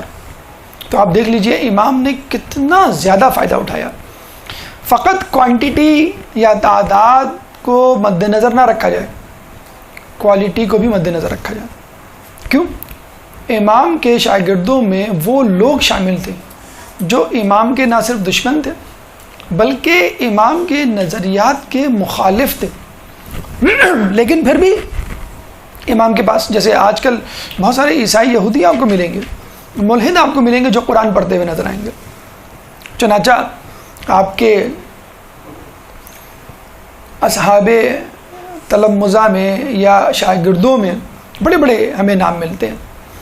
ایک نام جو خصوصیت سے آپ کے سامنے جس کا تذکرہ ہونا چاہیے، جس کے ماننے والے عالم اسلام میں بحیثیت مجموعی سب سے زیادہ ہیں، اور اہل سنت کے جو 4 امام ہیں ان میں سب سے زیادہ مقدم اور علمیت کے مرتبے پہ فائز ہیں، ان کا نام ہے امام ابو حنیفہ، جن کا اصل نام ہے نعمان. سیرت نعمان مولانا شبلی نعمانی کی کتاب. امام ابو حنیفہ ہمارے 5ویں امام کے پاس اکثر آیا کرتے تھے علم حاصل کرنے. ایک دفعہ گھر پہ نہیں تھے، دروازہ امام جعفر صادق نے کھولا تو وہ ان کے ہم عمر تھے. انہوں نے کہا کہ کیسے آنا ہوا؟ انہوں نے کہا آپ کے والد سے فلاں فلاں مسئلے کے حل کے سلسلے میں ملنا تھا. کہا والد تو نہیں ہے، آپ مجھ سے سوال پوچھ لیں. تو وہ مسکرائے، کہیں گے آپ کیسے جواب دیں گے؟ آپ سوال تو پوچھیں. انہوں نے سوال پوچھا، انہوں نے تفصیل سے جواب دینا شروع کیا. وہ حیران ہو گیا. اب ان کا یہ وتیرہ بن گیا، طریقہ بن گیا کہ اگر 5ویں امام نہیں ملتے تو وہ چھٹے امام کے پاس آ جاتے. اچھا تھے دونوں ہم عمر، تقریباً کنٹمپریری، ہم عصر جسے کہتے ہیں. بعد کے لوگوں کو یہ بات ہضم نہیں ہوئی کہ یہ کیسے ممکن ہے کہ ایک شخص اپنے ہم عمر، اپنے ہی جیسے فرد سے، اپنے ہی جیسے تو نہیں کہنا چاہیے، عمر کے اعتبار سے ایک جیسی عمر کے لوگ اپنے استاد اور شاگرد کیسے بن سکتے ہیں. حالانکہ امام ابو حنیفہ کا یہ جملہ تاریخ میں مشہور ہے، لولا سنتین لہلک نعمان. اگر وہ 2 سال نہ ہوتے تو نعمان ہلاک ہو جاتا. کون نعمان؟ ابو حنیفہ. ابو حنیفہ اصل میں ان کی کنیت تھی، اور کنیت بیٹے کے نام پر ہوتی ہے. حنیفہ ان کی بیٹی کا نام تھا، اور وہ اس لیے کہ ایک مسئلہ انہوں نے حل کر دیا تھا تو وہ بڑے خوش ہوئے تھے اور کہا کہ آج سے میں تمہاری کنیت پہ پہچانا چاہوں گا، تو انہوں نے اپنا نام اپنی کنیت جو ابو حنیفہ کر دیا. بہرحال وہ بھی ایک مسئلہ ہے. کیا مسئلہ تھا، کیا جواب تھا، انشاءاللہ کبھی تفصیل ہوئی تو آپ کے سامنے پیش کریں گے. لولا سنتین لہلک نعمان لولا علی لہلک عمر. اگر چاہیں تو ایک شعر بن سکتا ہے ایک ترتیب ایک لحن کے ساتھ. تو آپ دیکھیے کہ ہمارے پہلے امام کے لیے بھی خلیفہ وقت اور اس دور کے لوگ آپ کے در پہ آیا کرتے تھے اور آپ سے مسئلے پوچھا کرتے تھے، اور چھٹے امام کے دور میں بھی لوگ آپ کے پاس آتے تھے، حالانکہ آپ کی آئیڈیالوجی سے متفق نہیں تھے، پھر بھی آپ سے علم حاصل کرتے تھے. اس بات کو وہابی مکتبہ فکر کے سب سے بڑے عالم دین ابن تیمیہ عبد الوہاب کو کہا جاتا ہے. وہ موجد تھا، لیکن اس کے بعد جو تدوین کی گئی، کتابیں لکھی گئیں، تحریر کی صورت میں اس فرقے کو پھیلایا گیا، وہ ابن تیمیہ.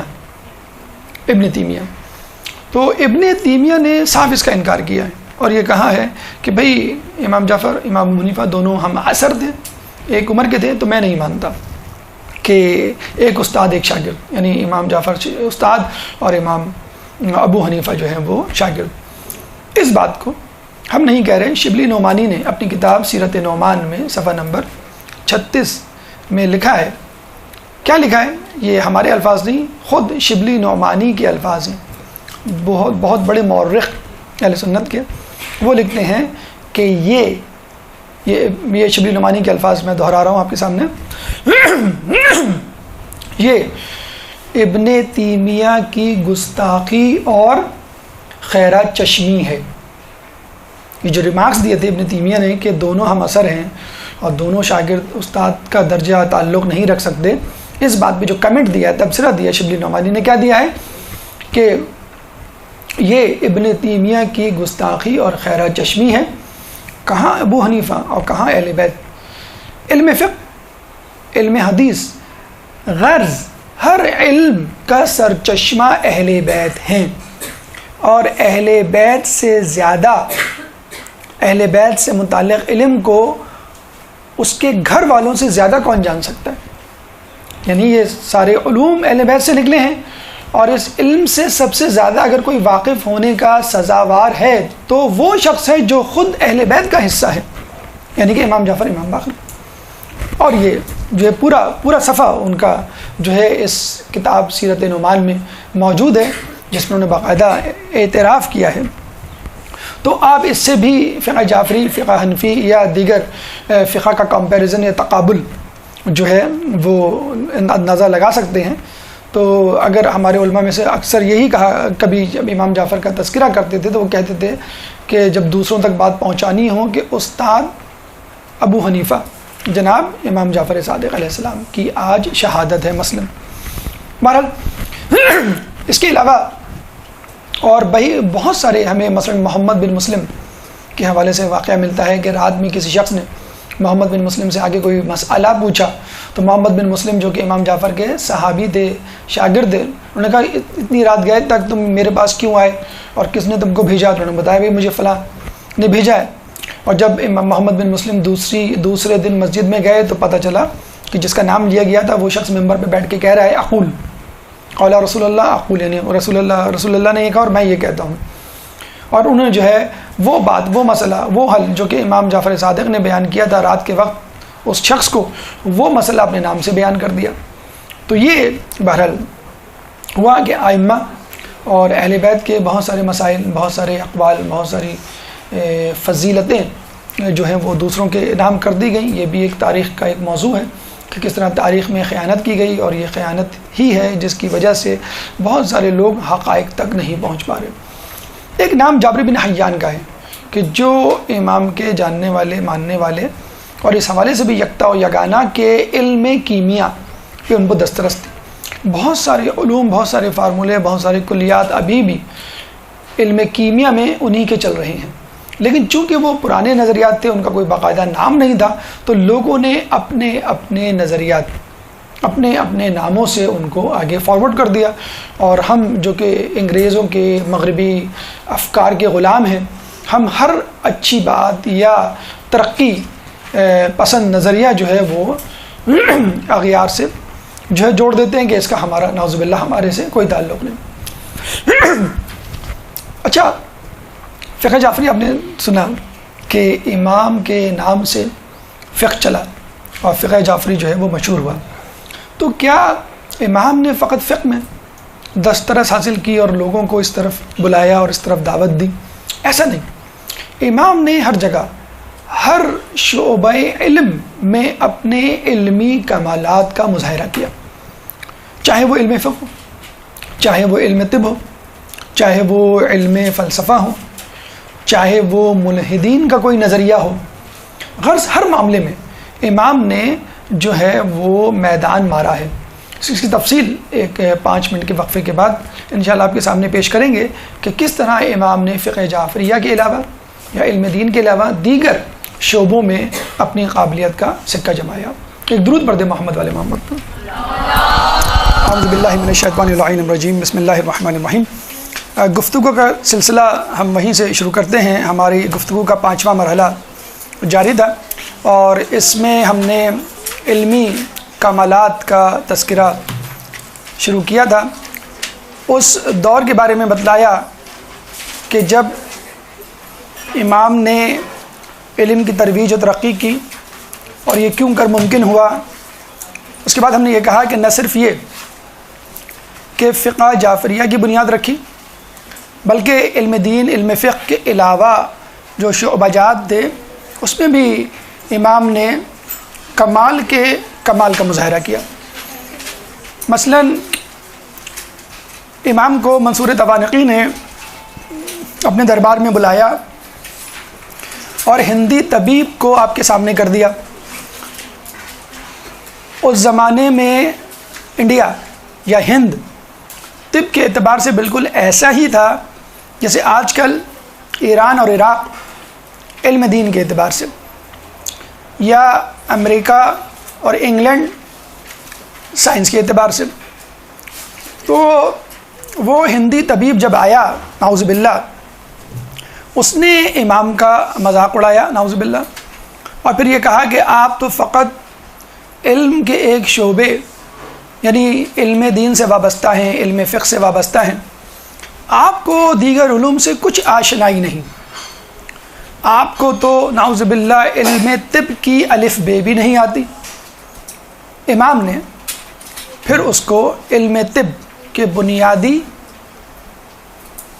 نکات یا بنیادی اصول بتانا شروع کیا، اور اس کے بعد اس کے سامنے چند سوالات رکھے اور وہ ششدر رہ گیا۔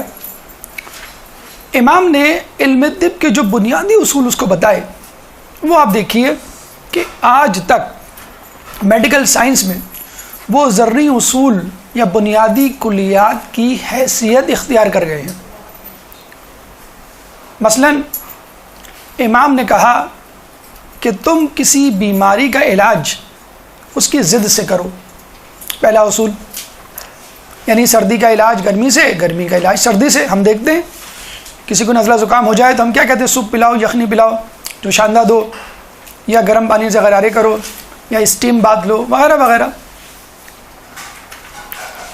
کسی چیز کا علاج اس کی ضد سے کرو۔ اچھا کسی کو انفیکشن ہو جائے ہم کیا کہتے ہیں؟ اینٹی بایوٹک لو، ٹھیک ہے؟ وائرس، ڈینگی فیور یا اس قسم کی بیماریاں ہو جائیں، اینٹی پائریٹک یعنی فیور، یا اینٹی بایوٹک آپ لیتے ہیں۔ پیراسائٹ ہو جائے، وارم ہو جائے بچوں کو تو اینٹی پیراسائٹ، تو اینٹی کا لفظ لگا کر اس کا علاج کیا جاتا ہے اور بڑا کامیاب علاج ہوتا ہے۔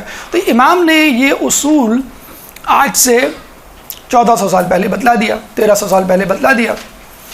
پھر امام نے ایک اور علاج کا اصول بتایا کہ پرہیز علاج سے بہتر ہے، prevention is better than cure. اب تو یہ محاورہ بن چکا ہے، یہ امام کی حدیث ہے، اور باقاعدہ علم طب میں، میڈیکل سائنس میں پریونٹیو میڈیسن کے نام سے ایک شعبہ وجود میں آ چکا ہے جس میں اسپیشلائزیشن ہو رہی ہے کہ how to prevent the disease, کہ بیماری کو دفع کیسے کیا جائے۔ بیماری کا علاج نہیں، دفع۔ دیکھیں بیماری ہو گئی اور اس کا علاج کیا گیا، اینٹی بایوٹک یا دوائیاں لی گئیں، تو بہرحال دوا جسم کے ہر عضو میں جائے گی، ہر ٹیشو میں جائے گی۔ جو عضو یا ٹیشو بیمار نہیں ہے، ڈیمیجڈ نہیں ہے، مجروح نہیں ہے، اس کو بھی متاثر کرے گی۔ پیناڈول اگر آپ لیتے ہیں سر میں درد کے لیے تو وہ ہاتھوں میں بھی جائے گی، پیروں میں بھی جائے گی، گردوں میں بھی جائے گی، جگر میں بھی جائے گی، ہیپاٹائٹس بھی کرے گی، رینل فیلئر کا بھی سبب بن سکتی ہے وہ۔ تو prevention is better than cure جو آج باقاعدہ نہ صرف اصول بلکہ ایک شعبہ بن چکا ہے. یہ دو اصول ہو گئے، یعنی بیماری کا علاج اس کی ضد سے کرو. دوسرا اصول پرہیز علاج سے بہتر ہے. یہ علاج کی بات ہو گئی. کسی مرض کے سبب کا ایک بنیادی کلیہ اور نقطہ امام نے بتلایا جس کا تذکرہ ہم کئی مرتبہ کر چکے ہیں کہ المیدۃ مرکز الداء، یعنی میدہ امراض کا مرکز ہے. ایک اور حدیث میں ہمیں ملتا ہے کہ میدہ بیماریوں کا گھر ہے. المیدہ بیت الداء، میدہ تو بیت الداء، کہ میدہ جو ہے وہ آپ کی بیماریوں کا گھر ہے. اور چھٹے امام نے کیا کہا؟ میدہ بیماریوں کا مرکز ہے. تو آپ نے دیکھا پہلے صادق نے جو بات کی وہی بات کم و بیش دوسرے صادق نے بھی کی. تو امام نے جب اس کو 3 اصول بتلائے تو اس نے یہ نہیں کہا کہ آپ نے صحیح کہا، اس نے یہ نہیں کہا کہ ہاں یہ بھی اصول ہیں جو میں جانتا ہوں، اس کے علاوہ یہ بھی اصول ہے. نہیں، اس نے کیا کہا؟ اس نے یہ کہا کہ یہ علم طب نہیں بلکہ اسرار الہی ہیں جو آپ بیان کر رہے ہیں. ایک درود پڑھ دے محمد والے محمد. اللہم صلی علی محمد والے محمد.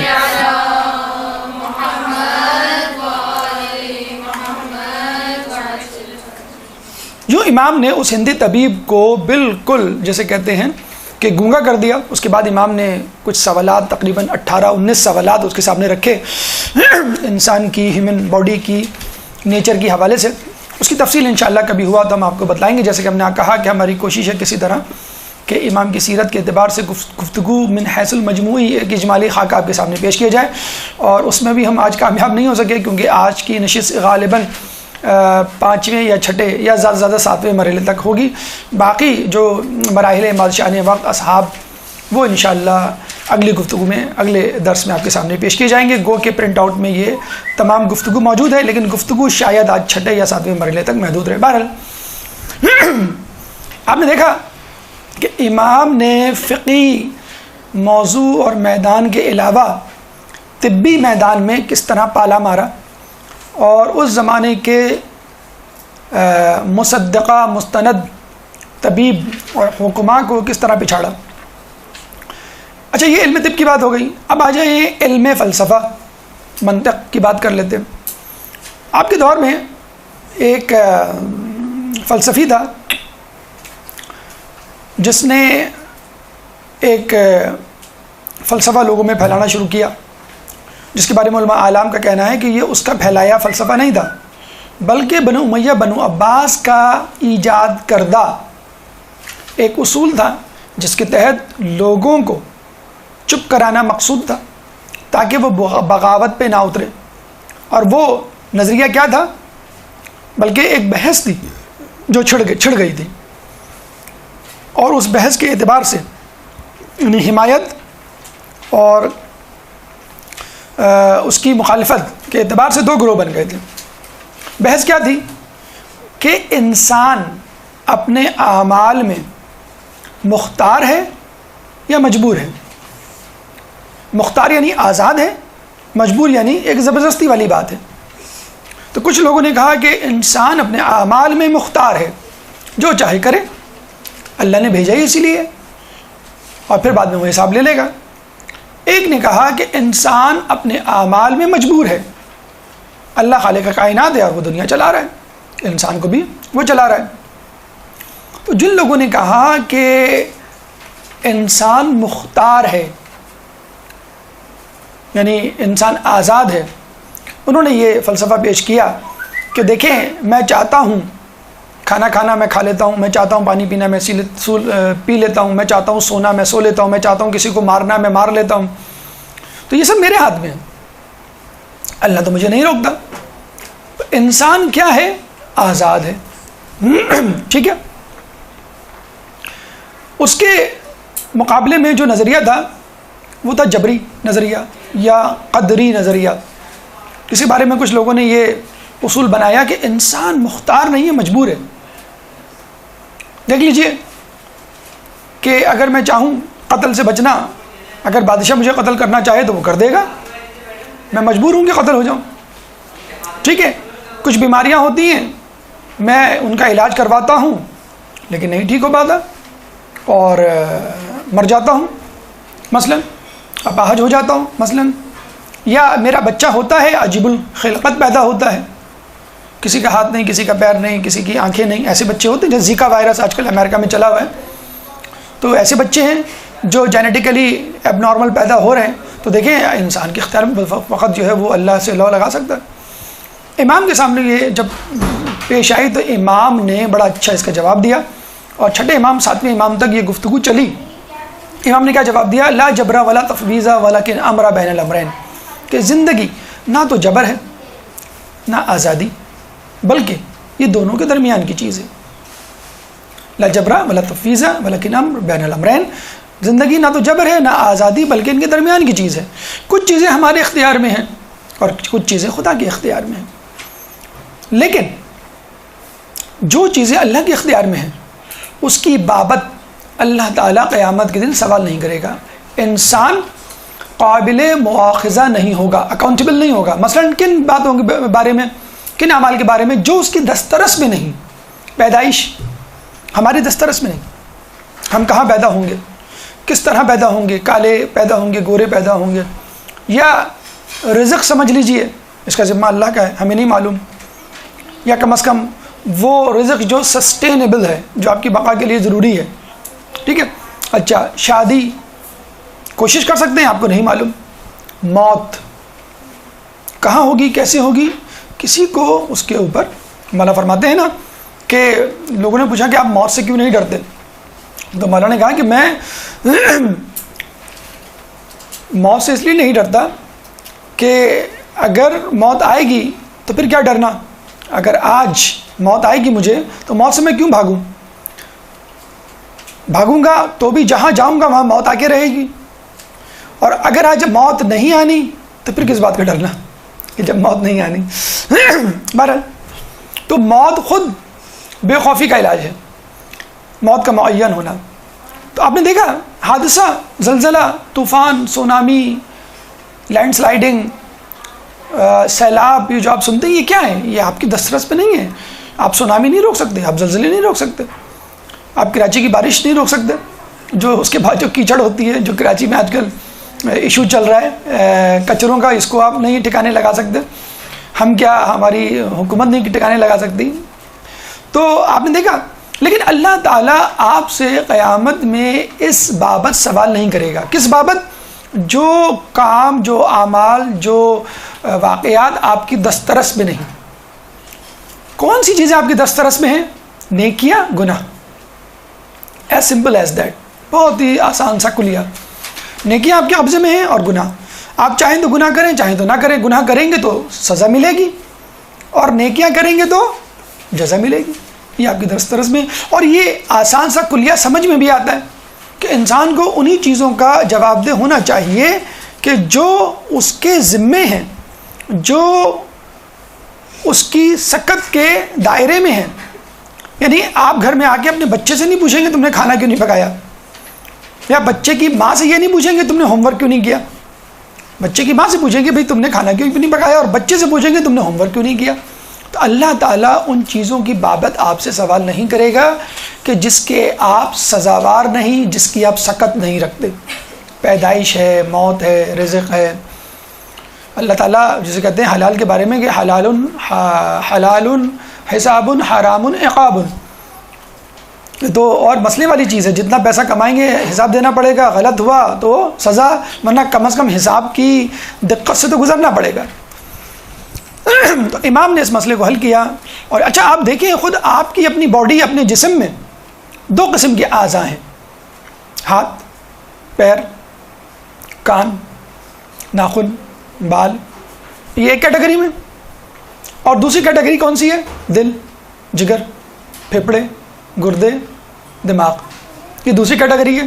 کیا فرق ہے دونوں کیٹیگری میں؟ جو پہلا جو ہے کیٹیگری ہے، جو پہلا گروپ ہے، ہاتھ، پیر، ناک، کان، اس کو آپ کاٹ دیں، آپ نہیں مریں گے، آپ اپاہج ہو جائیں گے، ناقص ہو جائیں گے، لیکن زندہ رہیں گے. لیکن اگر کوئی دل نکال لے، گردے نکال لے، جگر نکال لے، پھیپھڑے نکال لے، دماغ نکال لے، آپ مر جائیں گے. وائٹل آرگنز جسے کہتے ہیں، آپ فوراً مر جائیں گے. تو اس کا مطلب کیا ہوا کہ آپ کے اندر کچھ اعضاء ایسے ہیں جن پر آپ کی زندگی کا دار و مدار ہے، اور کچھ اعضاء ایسے ہیں جن پر آپ کی زندگی کا دار و مدار نہیں. اتفاق دیکھیے کہ جن اعضاء پر آپ کی زندگی کا دار و مدار ہے وہ آٹومیٹک ہیں، یا دوسرے لفظوں میں خدا کے زیر کنٹرول ہیں. دل آپ خود نہیں دھڑکواتے، خود دھڑکتا ہے. پھیپھڑے خود کام کرتے ہیں، گردے خود کام کرتے ہیں، جگر خود کام کرتا ہے، دماغ خود سے سوچتا ہے. تو باقی چیزیں ہاتھ پیر جو آپ کے قبضے میں ہیں. ورنہ آپ دیکھیں خودکشی کرنا کتنا آسان ہو جاتا. اگر انسان خود سے دل کو روکنا یا چلانا جانتا، گردوں کو خود سے چلانا یا روکنا جانتا، تو کتنی آرام سے ہمارے یہاں خودکشی ہوتی. اسی طرح اگر اللہ تعالیٰ انسانوں کے ہاتھ میں موت دے دے، پیدائش دے دے، رزق دے دے، یا زلزلہ و طوفان دے دے انسانوں کے ہاتھوں میں، تو انسان کتنی تباہیاں اس کائنات میں، اس پلانٹ پہ لے آئے. اب آپ دیکھیے کسی حد تک آرٹیفیشل سونامی تو کریٹ کیے جا رہے ہیں.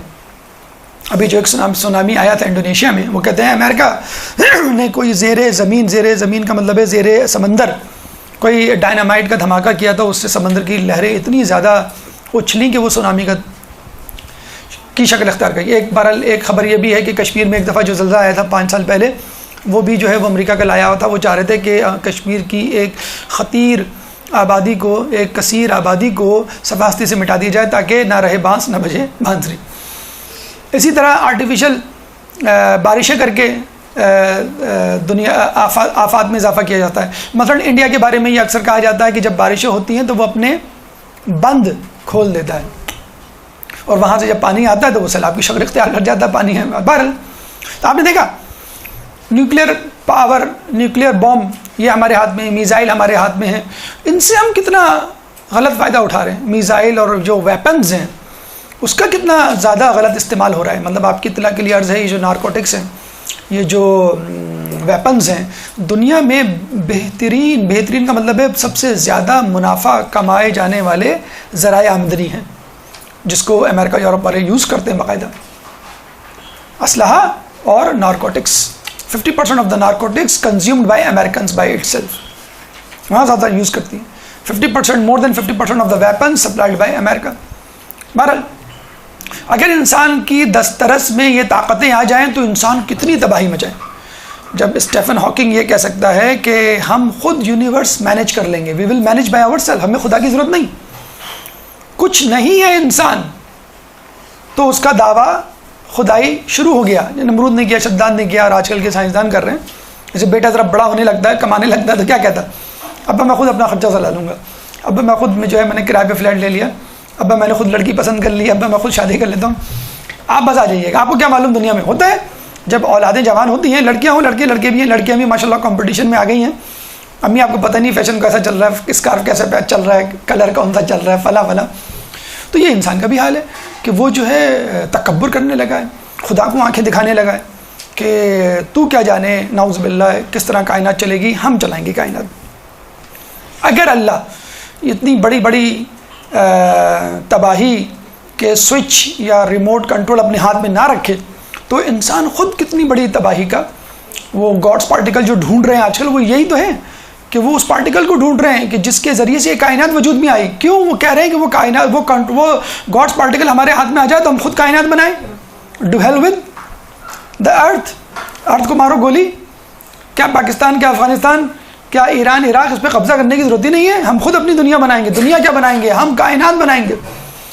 تو بڑی باتیں ہو رہی ہیں، بڑے جسے کہتے ہیں چھلانگے لگانے کی انسانیت کوشش کر رہا ہے. لیکن بہرحال اللہ ایک حد تک تو باپ کی طرح، جیسے ایک باپ اپنے بچے کو چھوٹ دیتا ہے ایک حد تک، ایک وقت تک، کہ وہ بچہ جو ہے وہ کھلونے سے کھیلے، اور جہاں لگتا ہے یہ اب کھلونا توڑ دے گا یا نقصان کر لے گا، فوراً کھلونا اس کے ہاتھ سے لے لیتا ہے.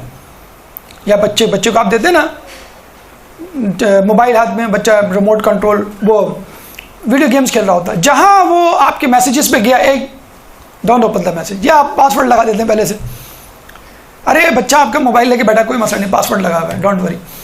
وہ لوگ تو بے گمات کے لیے لگا دیتے ہیں پاسورڈ. بہرحال تو آپ کیا کرتے ہیں کہ آپ ایک حد تک بچوں کو کھیلنے دیتے ہیں، اور جہاں آپ نے دیکھا بچہ اپنی حدود سے آگے جا رہا ہے آپ پکڑ لیتے ہیں. تو اسی طرح انسان کا بھی حال ہے. اللہ جہاں دیکھتا ہے کہ ابھی اپنی لمٹ کراس کر رہا ہے، لوگ سمجھتے ہیں کہ بس ہم نے تب زلزلوں پہ سونامی پہ اپنی قوت دسترس حاصل کر لی، اب ہم جو چاہیں کریں. نہیں، ایک وقتی عارضی ناقص قسم کا ایک کنٹرول ہے جو انسان کے ہاتھ میں آ گیا ہے. الٹیمیٹ کنٹرول خدا کے ہاتھ میں. اگر خدا کے ہاتھ میں نہ ہوتا نعوذ باللہ، تو سب سے پہلے جو قوم اس زمین سے صفحہ ہستی سے مٹتی وہ مسلمان ہوتی. سب سے زیادہ ملبہ، سب سے زیادہ نزلہ، سب سے زیادہ نقصان، سب سے زیادہ نفرت اسی مسلمان قوم سے کیا جا رہا ہے. اور سب سے زیادہ تنزل پسند کہہ لیجئے، سب سے زیادہ مفلس غریب کہہ لیجئے، سب سے زیادہ تعلیمی میدان میں پیچھے یہی قوم ہے. تو کیا مسئلہ ہے اس قوم کو ٹھکانے لگانا؟ جب آپ خود اعلان کہتے ہیں بیکورڈ قوم ہے اور یہ کچھ نہیں کر سکتی، تو ٹھیک ہے، اس کو ٹھکانے لگا دیجئے. آپ اپنی سائنسی ایجادات، ایٹامک بامب، میزائلز اور دریافتوں کو استعمال کریں اور صفحہ ہستی سے مٹا دیں. نہیں کر سکتے، کیوں؟ اللہ تعالیٰ نے ہی ریموٹ کنٹرول رکھا ہوا ہے. لا جبرا ولا تفویض ولکن امر بین الامرین. کچھ چیزیں تمہارے ہاتھ میں ہیں، کچھ چیزیں خدا کے ہاتھ میں ہیں. اگر تم ان چیزوں کے مالک بن جاؤ جو اللہ کے ہاتھ میں ہیں، تو پھر تم تباہی مچاؤ، اپنے آپ کو بھی تباہ کرو اور لوگوں کو بھی تباہ کرو. یہ امام نے فارمولہ دیا، کلیہ دیا. اب آئیے ایک اور مسئلے کی طرف. اچھا، یہ ایک عجیب بات ہے، اس پہ بھی انشاءاللہ تفصیل سے کبھی بحث کریں گے کہ جو مسائل پہلے زمانے میں تھے وہی مسائل کم و بیش ابھی بھی ہیں. دیکھیں نا، یہ بھی تو آج کل ہے. ہم کہتے ہیں نا اکثر، بھائی آپ زیارت پہ کیوں نہیں گئے؟ ارے ابھی اب مولا بلائیں گے تو چلے جائیں گے. حج پہ کیوں نہیں گئے؟ بھائی اللہ جب بلائے گا، اللہ جب چاہے گا تو ہم حج کر لیں گے. ارے نماز کیوں نہیں پڑھتے ہیں؟ بھائی کیا کریں، توفیق ہی نہیں ہے. اللہ جب توفیق دے گا تو ہم نماز پڑھ لیں گے. یہ کیا قدری نظریہ نا کہ ہم مجبور ہیں. نیکی ہم نے کہا بھائی کیا کریں، بنو امیہ بنو عباس کے حکمرانوں کی فاسقیت اور فجوریت پہ پردہ ڈالنے کے لیے یہ نظریہ قدری کو پروموٹ کیا گیا. بھئی فلاں بادشاہ بڑا ظالم، فلاں بادشاہ فاسق و فاجر. ارے بھائی اللہ نے چاہا تو وہ حکمران بنائے، اللہ نہیں چاہتا تو کیوں بنتا؟ جبھی خلیفہ مسلمین کہا جاتا تھا، ذل سبحانی، ذل الہی کہا جاتا تھا. اس کو کیوں کہا جاتا تھا؟ کہ بھی اللہ کی طرف سے متعین ہے. اور آج بھی کئی عرب ریاستوں میں یہی فارمولہ ہے کہ جو تمہارے حکمران ہیں یہ اللہ کی طرف سے مقرر کردہ ہیں. اگر اللہ نہ چاہتا تو یہ کیسے تمہارے اوپر حکمران ہوتے؟ چنانچہ خاموش ہو جاؤ، جو یہ کرنے دے رہے ہو کرنے دو. تو یہ فارمولہ بنو امیہ بنو عباس کا پروموٹڈ تھا، بنایا ہوا تھا، پھیلایا ہوا تھا، تاکہ اپنی حکومتی استحکام کو مزید مضبوط کرے اور لوگوں کو یہ ہمت نہ ہو کہ وہ حکومت کے خلاف بغاوت کا سوچے. جو طاقتور لوگ تھے ان کو پابند سلاسل کر دیا جاتا، قتل کر دیا جاتا، اذیت دی جاتی، گھروں کو نظر آتش کیا جاتا.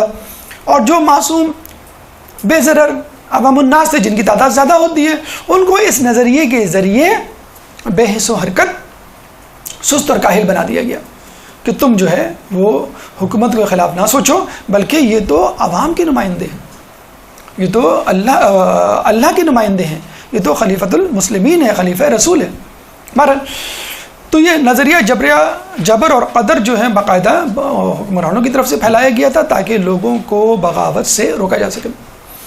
پھر ایک نظریہ ملحدوں کا تھا، الہاد پرستوں کا تھا، جو آج کل ایتھیزم کی صورت میں موجود ہے.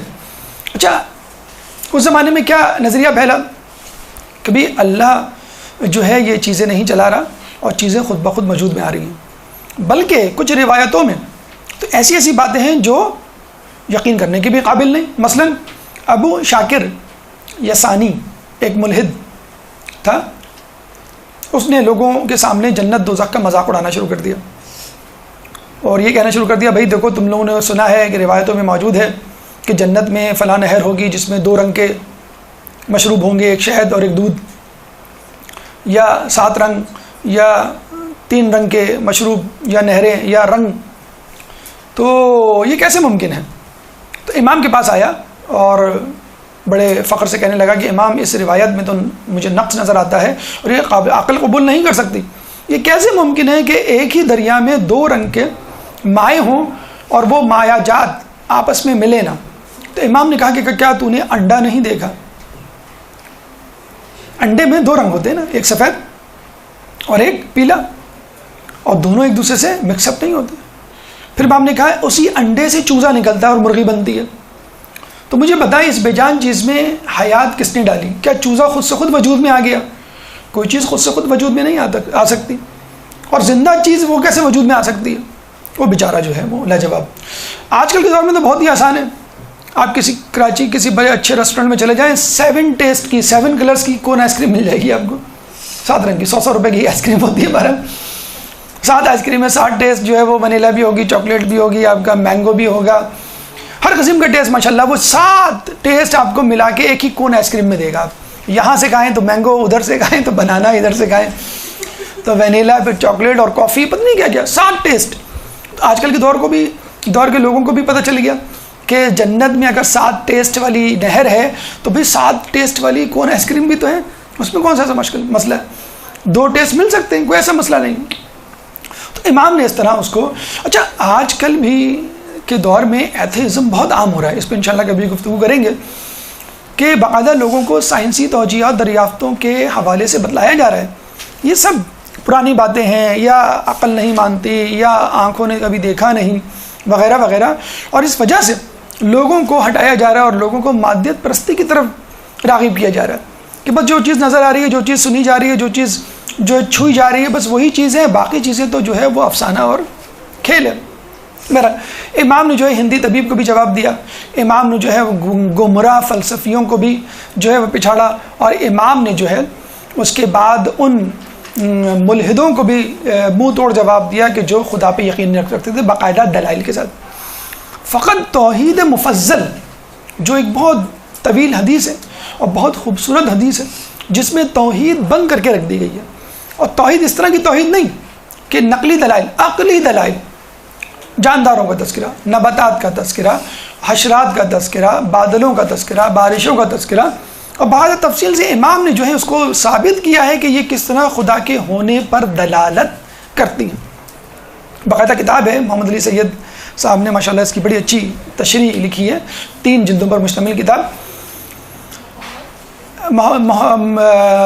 محمد علی سید تو امام نے سائنسی اعتبار سے بہت زیادہ انکشافات کیے، اور یہ انکشافات اور اس کا ثبوت خود ایک کتاب جو کہ اردو میں اب شائع ہو چکی ہے، مغز متفکر اسلام، سپر مین ان اسلام کے نام سے کتاب ہے، جس میں 23 سائنسدانوں، علماء، دانشوروں نے اپنے تبصرے اور اپنی تحقیق جمع کی ہے. اور آپ کو یہ سن کر حیرت ہوگی کہ 23 میں سے 21 افراد نان مسلمز ہیں. اس کتاب کے لکھنے والوں میں، تحقیق جمع کرنے والوں میں، جس کا نام ہے مغز متفکر اسلام، سپرمین اسلام، یہ کتاب مارکیٹ میں دستیاب ہے.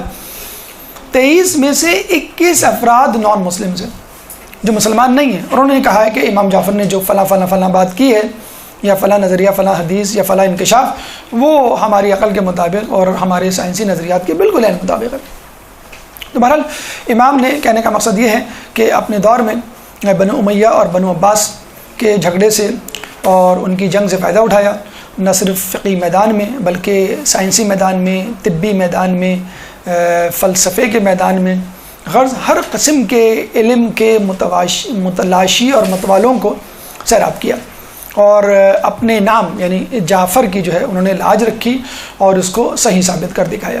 اب آئیے ہم اپنی گفتگو کے 6 مرحلے یعنی اخلاقی کمالات کی طرف چلتے ہیں. اس سے پہلے ایک درود پڑھ دیں محمد والے محمد میں.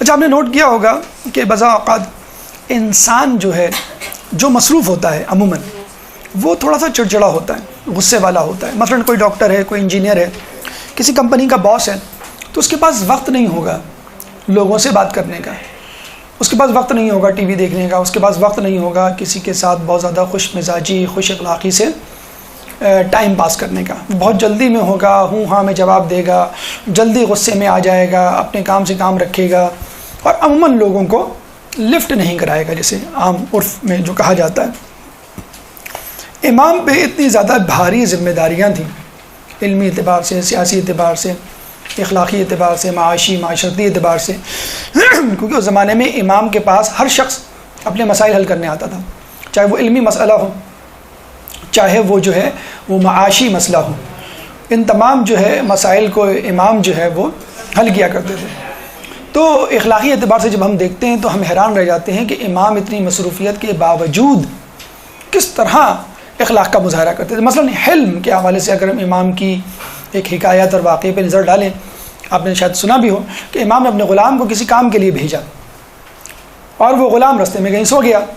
امام جا کر اس کو ڈانٹ سکتے تھے، کسی کو بھیج سکتے تھے، غصے میں اس کو اٹھا سکتے تھے، اس کو سزا دلوا سکتے تھے یا دے سکتے تھے۔ کیا کیا انہوں نے؟ پنکھے سے ہوا جلنے لگی۔ اچھا، یہ ہونا چاہیے جیسے آج کل کی مائیں یا باپ کرتے ہیں کہ بچے سو رہے ہوں تو پنکھا بند کر دیتے ہیں، ہے نا، پنکھا بند کر دیتے ہیں تاکہ جب گرمی لگے گی تو خود اٹھ جائیں گے۔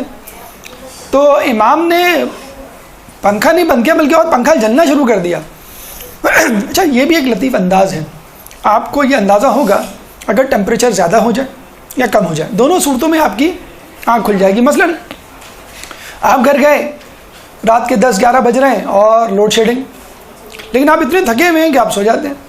جب رات میں 2 بجے لائٹ آتی ہے تو آپ کی آنکھ کھل جاتی ہے، کیوں؟ پنکھا چلنا شروع کر دیتا ہے، آپ کا جو ہے کمرہ وہ ذرا ٹھنڈا ہو جاتا ہے، یا کوئی آگے فرض کر لیں اے سی چلا دیتا ہے، تو ٹھنڈک یا ٹمپریچر کے کم ہونے سے اور گرمی ٹمپریچر کے بڑھنے سے انسان کی جو ہے وہ آنکھ کھل جاتی ہے۔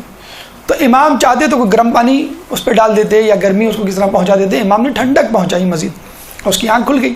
اچھا، یہی طریقہ اگر آپ جائیں انشاءاللہ مشہد اللہ آپ کو زیارت کروائے تو امام کے روضے پہ بھی یہی صورتحال ہوتی ہے۔ کاظمین جائیں، وہاں پہ بھی یہی صورتحال، نجف میں جائیں یہاں بھی، کہ وہاں کے جو شرطے کہنا چاہیے، پولیس مین کہنا چاہیے، یا جو وہاں محافظ روضہ اور قبر ہوتے ہیں، قبر مبارک پہ جو متعین افراد ہوتے ہیں، ان کے ہاتھ میں ایک کیا کہنا چاہیے، پھولدار جھاڑو کہہ لیجئے، یا کوئی مور کا پر یا کوئی ایسی چیز ہوتی ہے، برش ٹائپ چیز ہوتی ہے، جو وہ بس ٹچ کرتے ہیں آپ کو اور آپ سمجھ جاتے ہیں بھئی یہاں پہ اونگنا نہیں ہے، یہاں پہ جو ہے وہ سونا نہیں ہے، یہاں پہ جو ہے پیر پھیلا کے لیٹنا نہیں ہے وغیرہ۔ اگر یہ چیز اگر آپ حج اور عمرے میں دیکھیں، یہ چیز ہمیں مفقود نظر آتی ہے، بڑے افسوس کے ساتھ کہنا پڑتا ہے کہ وہاں جس طرح بدتمیزی سے لوگوں سے پیش آیا جاتا ہے، واضح طور پہ انسان محسوس کرتا ہے۔ حج عمرہ کر کے آئے اور زیارت کر کے آئے، زیارت میں جس طرح آپ کو مرحبا یا ویلکم کیا جاتا ہے، اس طرح حج عمرے میں آپ کے ساتھ جو سلوک کیا جاتا ہے، اب جو معیشت نیچے کی طرف جا رہی ہے اس میں تو اور زیادہ ابال اور غصے کا امکان زیادہ ہے۔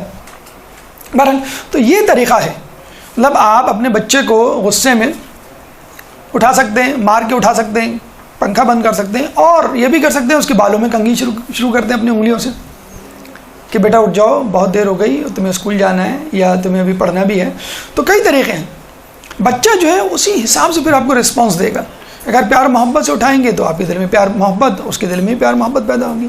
اگر غصے سے اٹھائیں گے تو وہ آپ کے جانے کے بعد دوبارہ کمبل تان کے وہ سو جائے گا۔ امام نے فقط کیا کہا، صرف یہی نہیں کہ اٹھایا، بلکہ اس کو ایک کلیہ دیا کہ دیکھو دن کام کے لیے، رات آرام کے لیے ہوتا ہے۔ وَجَعَلْنَا اللَّيْلَ لِبَاسًا وَجَعَلْنَا النَّهَارَ مَعَاشًا، کہ ہم نے رات کو لباس بنایا اور ہم نے دن کو معاش کا ذریعہ بنایا۔ یہ اصول ہے، یہ تم جاری و ساری رکھو۔ اگر تم دن میں کام کی بجائے سو اور رات میں کام کی بجائے پڑھو، یا پڑھو تو چلیں ایک ایکسیپشن دی گئی ہے کہ تعلیم کے لیے آپ جاگ سکتے ہیں یا بہت ضروری کام ہو، یا رات کے وقت جو ہے کام کرو، تو یہ تمہاری بیولوجیکل ردم یا ہارمونز کے لیے نقصان دہ ہے۔ مجبوری ہے تو ایک الگ بات ہے، مثلا چوکیدار ہے، اس کو رات میں جاگنا ہے بہرحال۔ تو یہ طریقہ کار ہے اخلاقی اعتبار سے کہ اگر کسی سے غلطی ہو جائے، ہمارے یہاں کیا ہوتا ہے کہ چلو بھائی بہادرآباد چلتے ہیں چائے پینے، بیگم پریشان، بہادرآباد چائے پینے، خیریت پہ؟ خیریت کیا ہے، 2.5 گھنٹے پہلے تم سے کہا تھا کہ چائے دے دو، اب آدمی باہر ہی پیے گا جال کے، اچھا سوری، یہ انداز ہوتا ہے۔ اس بیچاری کے ذہن سے نکل گیا کہ انہوں نے چائے کا بولا تھا اور میرے ذہن سے نکل گیا، میں بھی ساسی کی خدمت کر رہی تھی اور انہیں سب کے سامنے، ساس کے سامنے یہ جملہ ٹاک دیا کہ چلو بھائی تم کو چائے پلا کے لاتا ہوں، کیوں؟ تم سے 2.5 گھنٹے پہلے چائے کہا تھا، ابھی تک نہیں پہنچی۔ تو یہ ہمارا رویہ ہوتا ہے، کھانے میں جو ہے وہ نمک، قورمے میں نمک زیادہ ہو جائے، یا چائے میں جو ہے وہ چینی کم ہو جائے. آپ دیکھیں. اور پھر یہ جو ملبہ یا نزلہ جو ہے جو شوہر بیوی پہ گراتا ہے، بیوی یعنی ماں اپنے بچے پہ ٹرانسفر کر دیتی ہے. 10 مرتبہ تم سے کہا ہے کہ ٹی وی آہستہ جو ہے وہ دیکھا کرو، لیکن تمہاری جو ہے وہ تو وہ کان مروڑ دیا جاتا ہے، پہلے ریموٹ کا پھر وہ جو ہے بچے کا. تو ہمارے یہاں بھی یہی معاملہ ہے کہ سختی پہ اگر آپ دیکھیں، ٹو بی ویری فرینک، آپ ایک لسٹ بنائیں مت، اپنے دل میں سوچیں کہ آپ سے خود دن بھر میں کتنے گناہ ہوتے ہیں. ہم اپنے طور پر کتنے گناہ کرتے ہیں. اچھا، اب اس میں گناہ آپ یہ مت سمجھیے گا کہ آپ نماز نہیں پڑھ رہے. آپ کے لیے یعنی آپ کی عمروں کے لیے، یہاں پہ جو بڑی عمر کے لوگ ہیں ان کے لیے تاخیر نماز خود ایک گناہ دیکھا جائے بچے کے مقابلے میں. اگر بچہ نماز نہیں پڑھ رہا تو گناہ ہے. تو بھائی آپ کے لیے اس عمر میں پہنچ کے، ماں باپ کی مثلاً بات کر رہا ہوں میں، تاخیر سے نماز پڑھنا گناہ ہے گویا. اگر آپ تاخیر سے نماز پڑھیں گے بچہ نماز کو منسوخ کرے گا. آپ مستحبات پہ عمل نہیں کریں گے، بچہ واجبات پہ نہیں عمل کرے گا. اگر آپ اپنی لسٹ بنانے بیٹھیں کہ میں نے آج کتنے گناہ کیے یا میں نے کتنے کاموں سے غفلت برتی، تو آپ خود ہی شرمندہ ہو جائیں گے کہ میں خود جو میں نے معیار بنایا ہوا ہے اس پہ نہیں پورا اتر رہی، میں خود اپنے شوہر کو راضی نہیں کر پا رہی. اچھا، شوہر خود سوچے کہ میں دفتر میں کیا ایمانداری سے کام انجام دیتا ہوں، کیا میں کرپشن میں انوالو نہیں، کیا میں وقت پہ پہنچتا ہوں، کیا میں وقت پہ نکلتا ہوں، کیا میں وقت پہ کام مکمل کر دیتا ہوں، کیا میرا باس مجھ سے خوش ہے. تو اس کو خود اپنے اندر 10 خامیاں نظر آ جائیں گی. تو ہر انسان غلطیوں اور خامیوں کا مرکب ہے. اگر اس دنیا میں، علماء عالم کہتے ہیں اس دنیا میں بچے نہ ہوں، جانور نہ ہوں، تو ہم لوگوں کے گناہوں کی وجہ سے اللہ ہم کو نیست و نابود کر چکا ہوتا. یہ بچے ہیں جو معصوم ہیں، کہ جو گناہ نہیں کرتے، جن کی وجہ سے اللہ تعالیٰ ہمیں رزق پہنچا رہا ہے. یہ جانور ہیں، نباتات وغیرہ ہیں، جن کی وجہ سے اللہ تعالیٰ اس کائنات کو، اس دنیا کو تہس نہس نہیں کرنا چاہتا، جس کی وجہ سے یہ کام جاری ہے. سخاوت کے حوالے سے امام کے زمانے میں مدینے میں قحط پڑا. غلام جلدی سارا غلہ لے کر آ گئے کہ ہم غلہ ذخیرہ کر لیں تاکہ بعد میں مشکلات نہ ہو. امام نے فوراً کہا کہ یہ تمام غلہ لے کر جاؤ اور لوگوں میں تقسیم کر دو اور فروخت کر دو. یعنی امام نہیں چاہتے، امام حیثیت رکھتے تھے کہ وہ چاہتے تو قحط کے تمام نقصانات سے بچ جاتے اور بڑے مزے سے قحط کا زمانہ گزارتے، لیکن امام نے کہا نہیں، جب لوگوں کو ایک چیز کی ضرورت ہے تو وہ میرے گھر میں کیوں رہے. تمام غلہ فروخت کروا دیا. اس کے بعد جو گندم بچی ہوئی تھی اس کے لیے امام نے کہا اس میں جو ملاؤ، جو اور گندم دونوں ملا کر روٹی پکاؤ. یہ بالکل ایسے ہی آج کل کے زمانے میں اگر آپ کہیں کہ لال روٹی کا آٹا، لال آٹے کی روٹی. ایک زمانے میں ایک کمپلیکس یہ اسٹیٹس سمبل بن گیا تھا کہ جو غریب گھرانے ہوتے تھے ان کے یہاں لال روٹی کھائی جاتی تھی بغیر چھنے کی، بغیر چھنی ہوئی، اور جو پیسے والے گھرانے ہوتے تھے ان میں سفید پراٹھے، سفید روٹی. تو یہ کمپلیکس کافی حد تک چلا. اب پتہ چلا کہ میڈیکل یہ کہتی ہے کہ آپ کو لال آٹا کھانا چاہیے، بغیر چھنا ہوا کھانا چاہیے، بلکہ بہت سارے تندور کراچی میں آپ کو مل جائیں گے جہاں پہ لال روٹی یا بغیر چھنی ہوئی آٹے کی روٹی ملتی ہے. اس زمانے میں یہ رول تھا کہ جو غریب تھا وہ جو کی روٹی کھاتا تھا اور جو امیر تھا وہ گندم کی روٹی کھاتا تھا. تو امام نے کہا کہ جو اور گندم ملا کے بناؤ روٹی تاکہ مجھے احساس ہو کہ غریب غربا کس طرح زندگی گزار رہے ہیں، میرے گھر والوں کو احساس ہو. دیکھیں یہ بھی ایک طریقہ ہے کہ آپ کسی کے غم میں شریک ہوں، آپ پوری طاقت استطاعت رکھتے ہیں، لیکن آپ کہتے ہیں کہ ابھی فلاں مجبور ہے، میری طرح اچھا نہیں کھا سکتا، چلو میں اس کے غم میں شریک ہو جاؤں. اس طرح کا رویہ، اس طرح کا کھانا کھا کے رویہ انداز اختیار کر کے جو کہ وہ اس نے اپنایا ہوا. کسب معاش، اتنا کچھ ہونے کے باوجود، غلام ہونے کے باوجود، نوکر چاکر ہونے کے باوجود، دولت غلہ اناج ہونے کے باوجود امام خود اپنے ہاتھوں سے کھیتی باڑی کیا کرتے تھے. ان کے والد امام باقر کے بارے میں ملتا ہے کہ جب لوگ نعوذ باللہ ان کو دیکھتے تھے، ایک نے طنز بھرے لہجے میں کہا کہ کہاں اہل بیت اور کہاں دنیا کی محبت. تو امام نے کیا کہا کہ مجھ سے بہتر لوگوں نے یہ کام کیا تو میں کیوں نہ کروں. امام علی خود یہودی کے باغ کو پانی دیا کرتے تھے، تو زراعت، پانی دینا، پودے اگانا کوئی ایسا برا کام نہیں. پانچویں امام نے بھی یہ کہا. اور چھٹے امام کو جب کسی نے دیکھا اور یہ کہا کہ آپ کیوں زحمت اٹھاتے ہیں، تو انہوں نے کیا کہا، کسب معاش کے لیے زحمت باعث اجر و ثواب ہے. یہ نہیں کہ فقط مجھے کچھ پیسے مل جائیں گے، بلکہ یہ ثواب کا بھی ذریعہ ہے. اور حدیث میں آیا ہے کہ ایمان لانے کے بعد بہترین عمل رزق حلال کی تلاش ہے.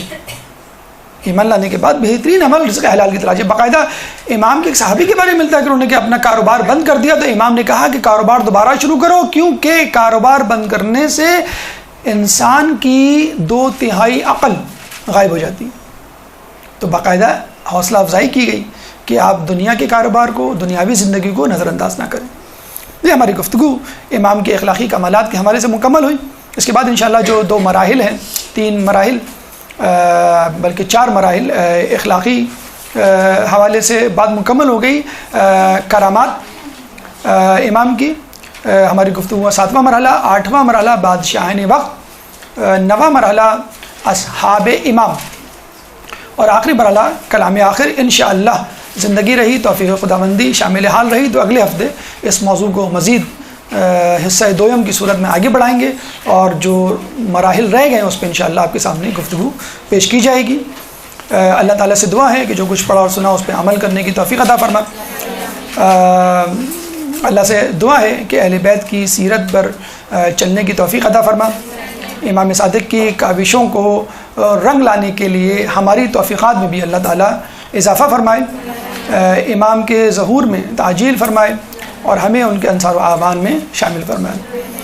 ربنا تقبل منا انك انت السميع العليم، ربنا تقبل منا انك انت السميع العليم وتب علينا انك انت التواب الرحيم، وصلى الله تعالى على خير خلقه واصحابه اجمعين برحمتك يا ارحم الراحمين. ایک درود پڑھ دیں محمد والے محمد. جل جل يا مولا جل جل جل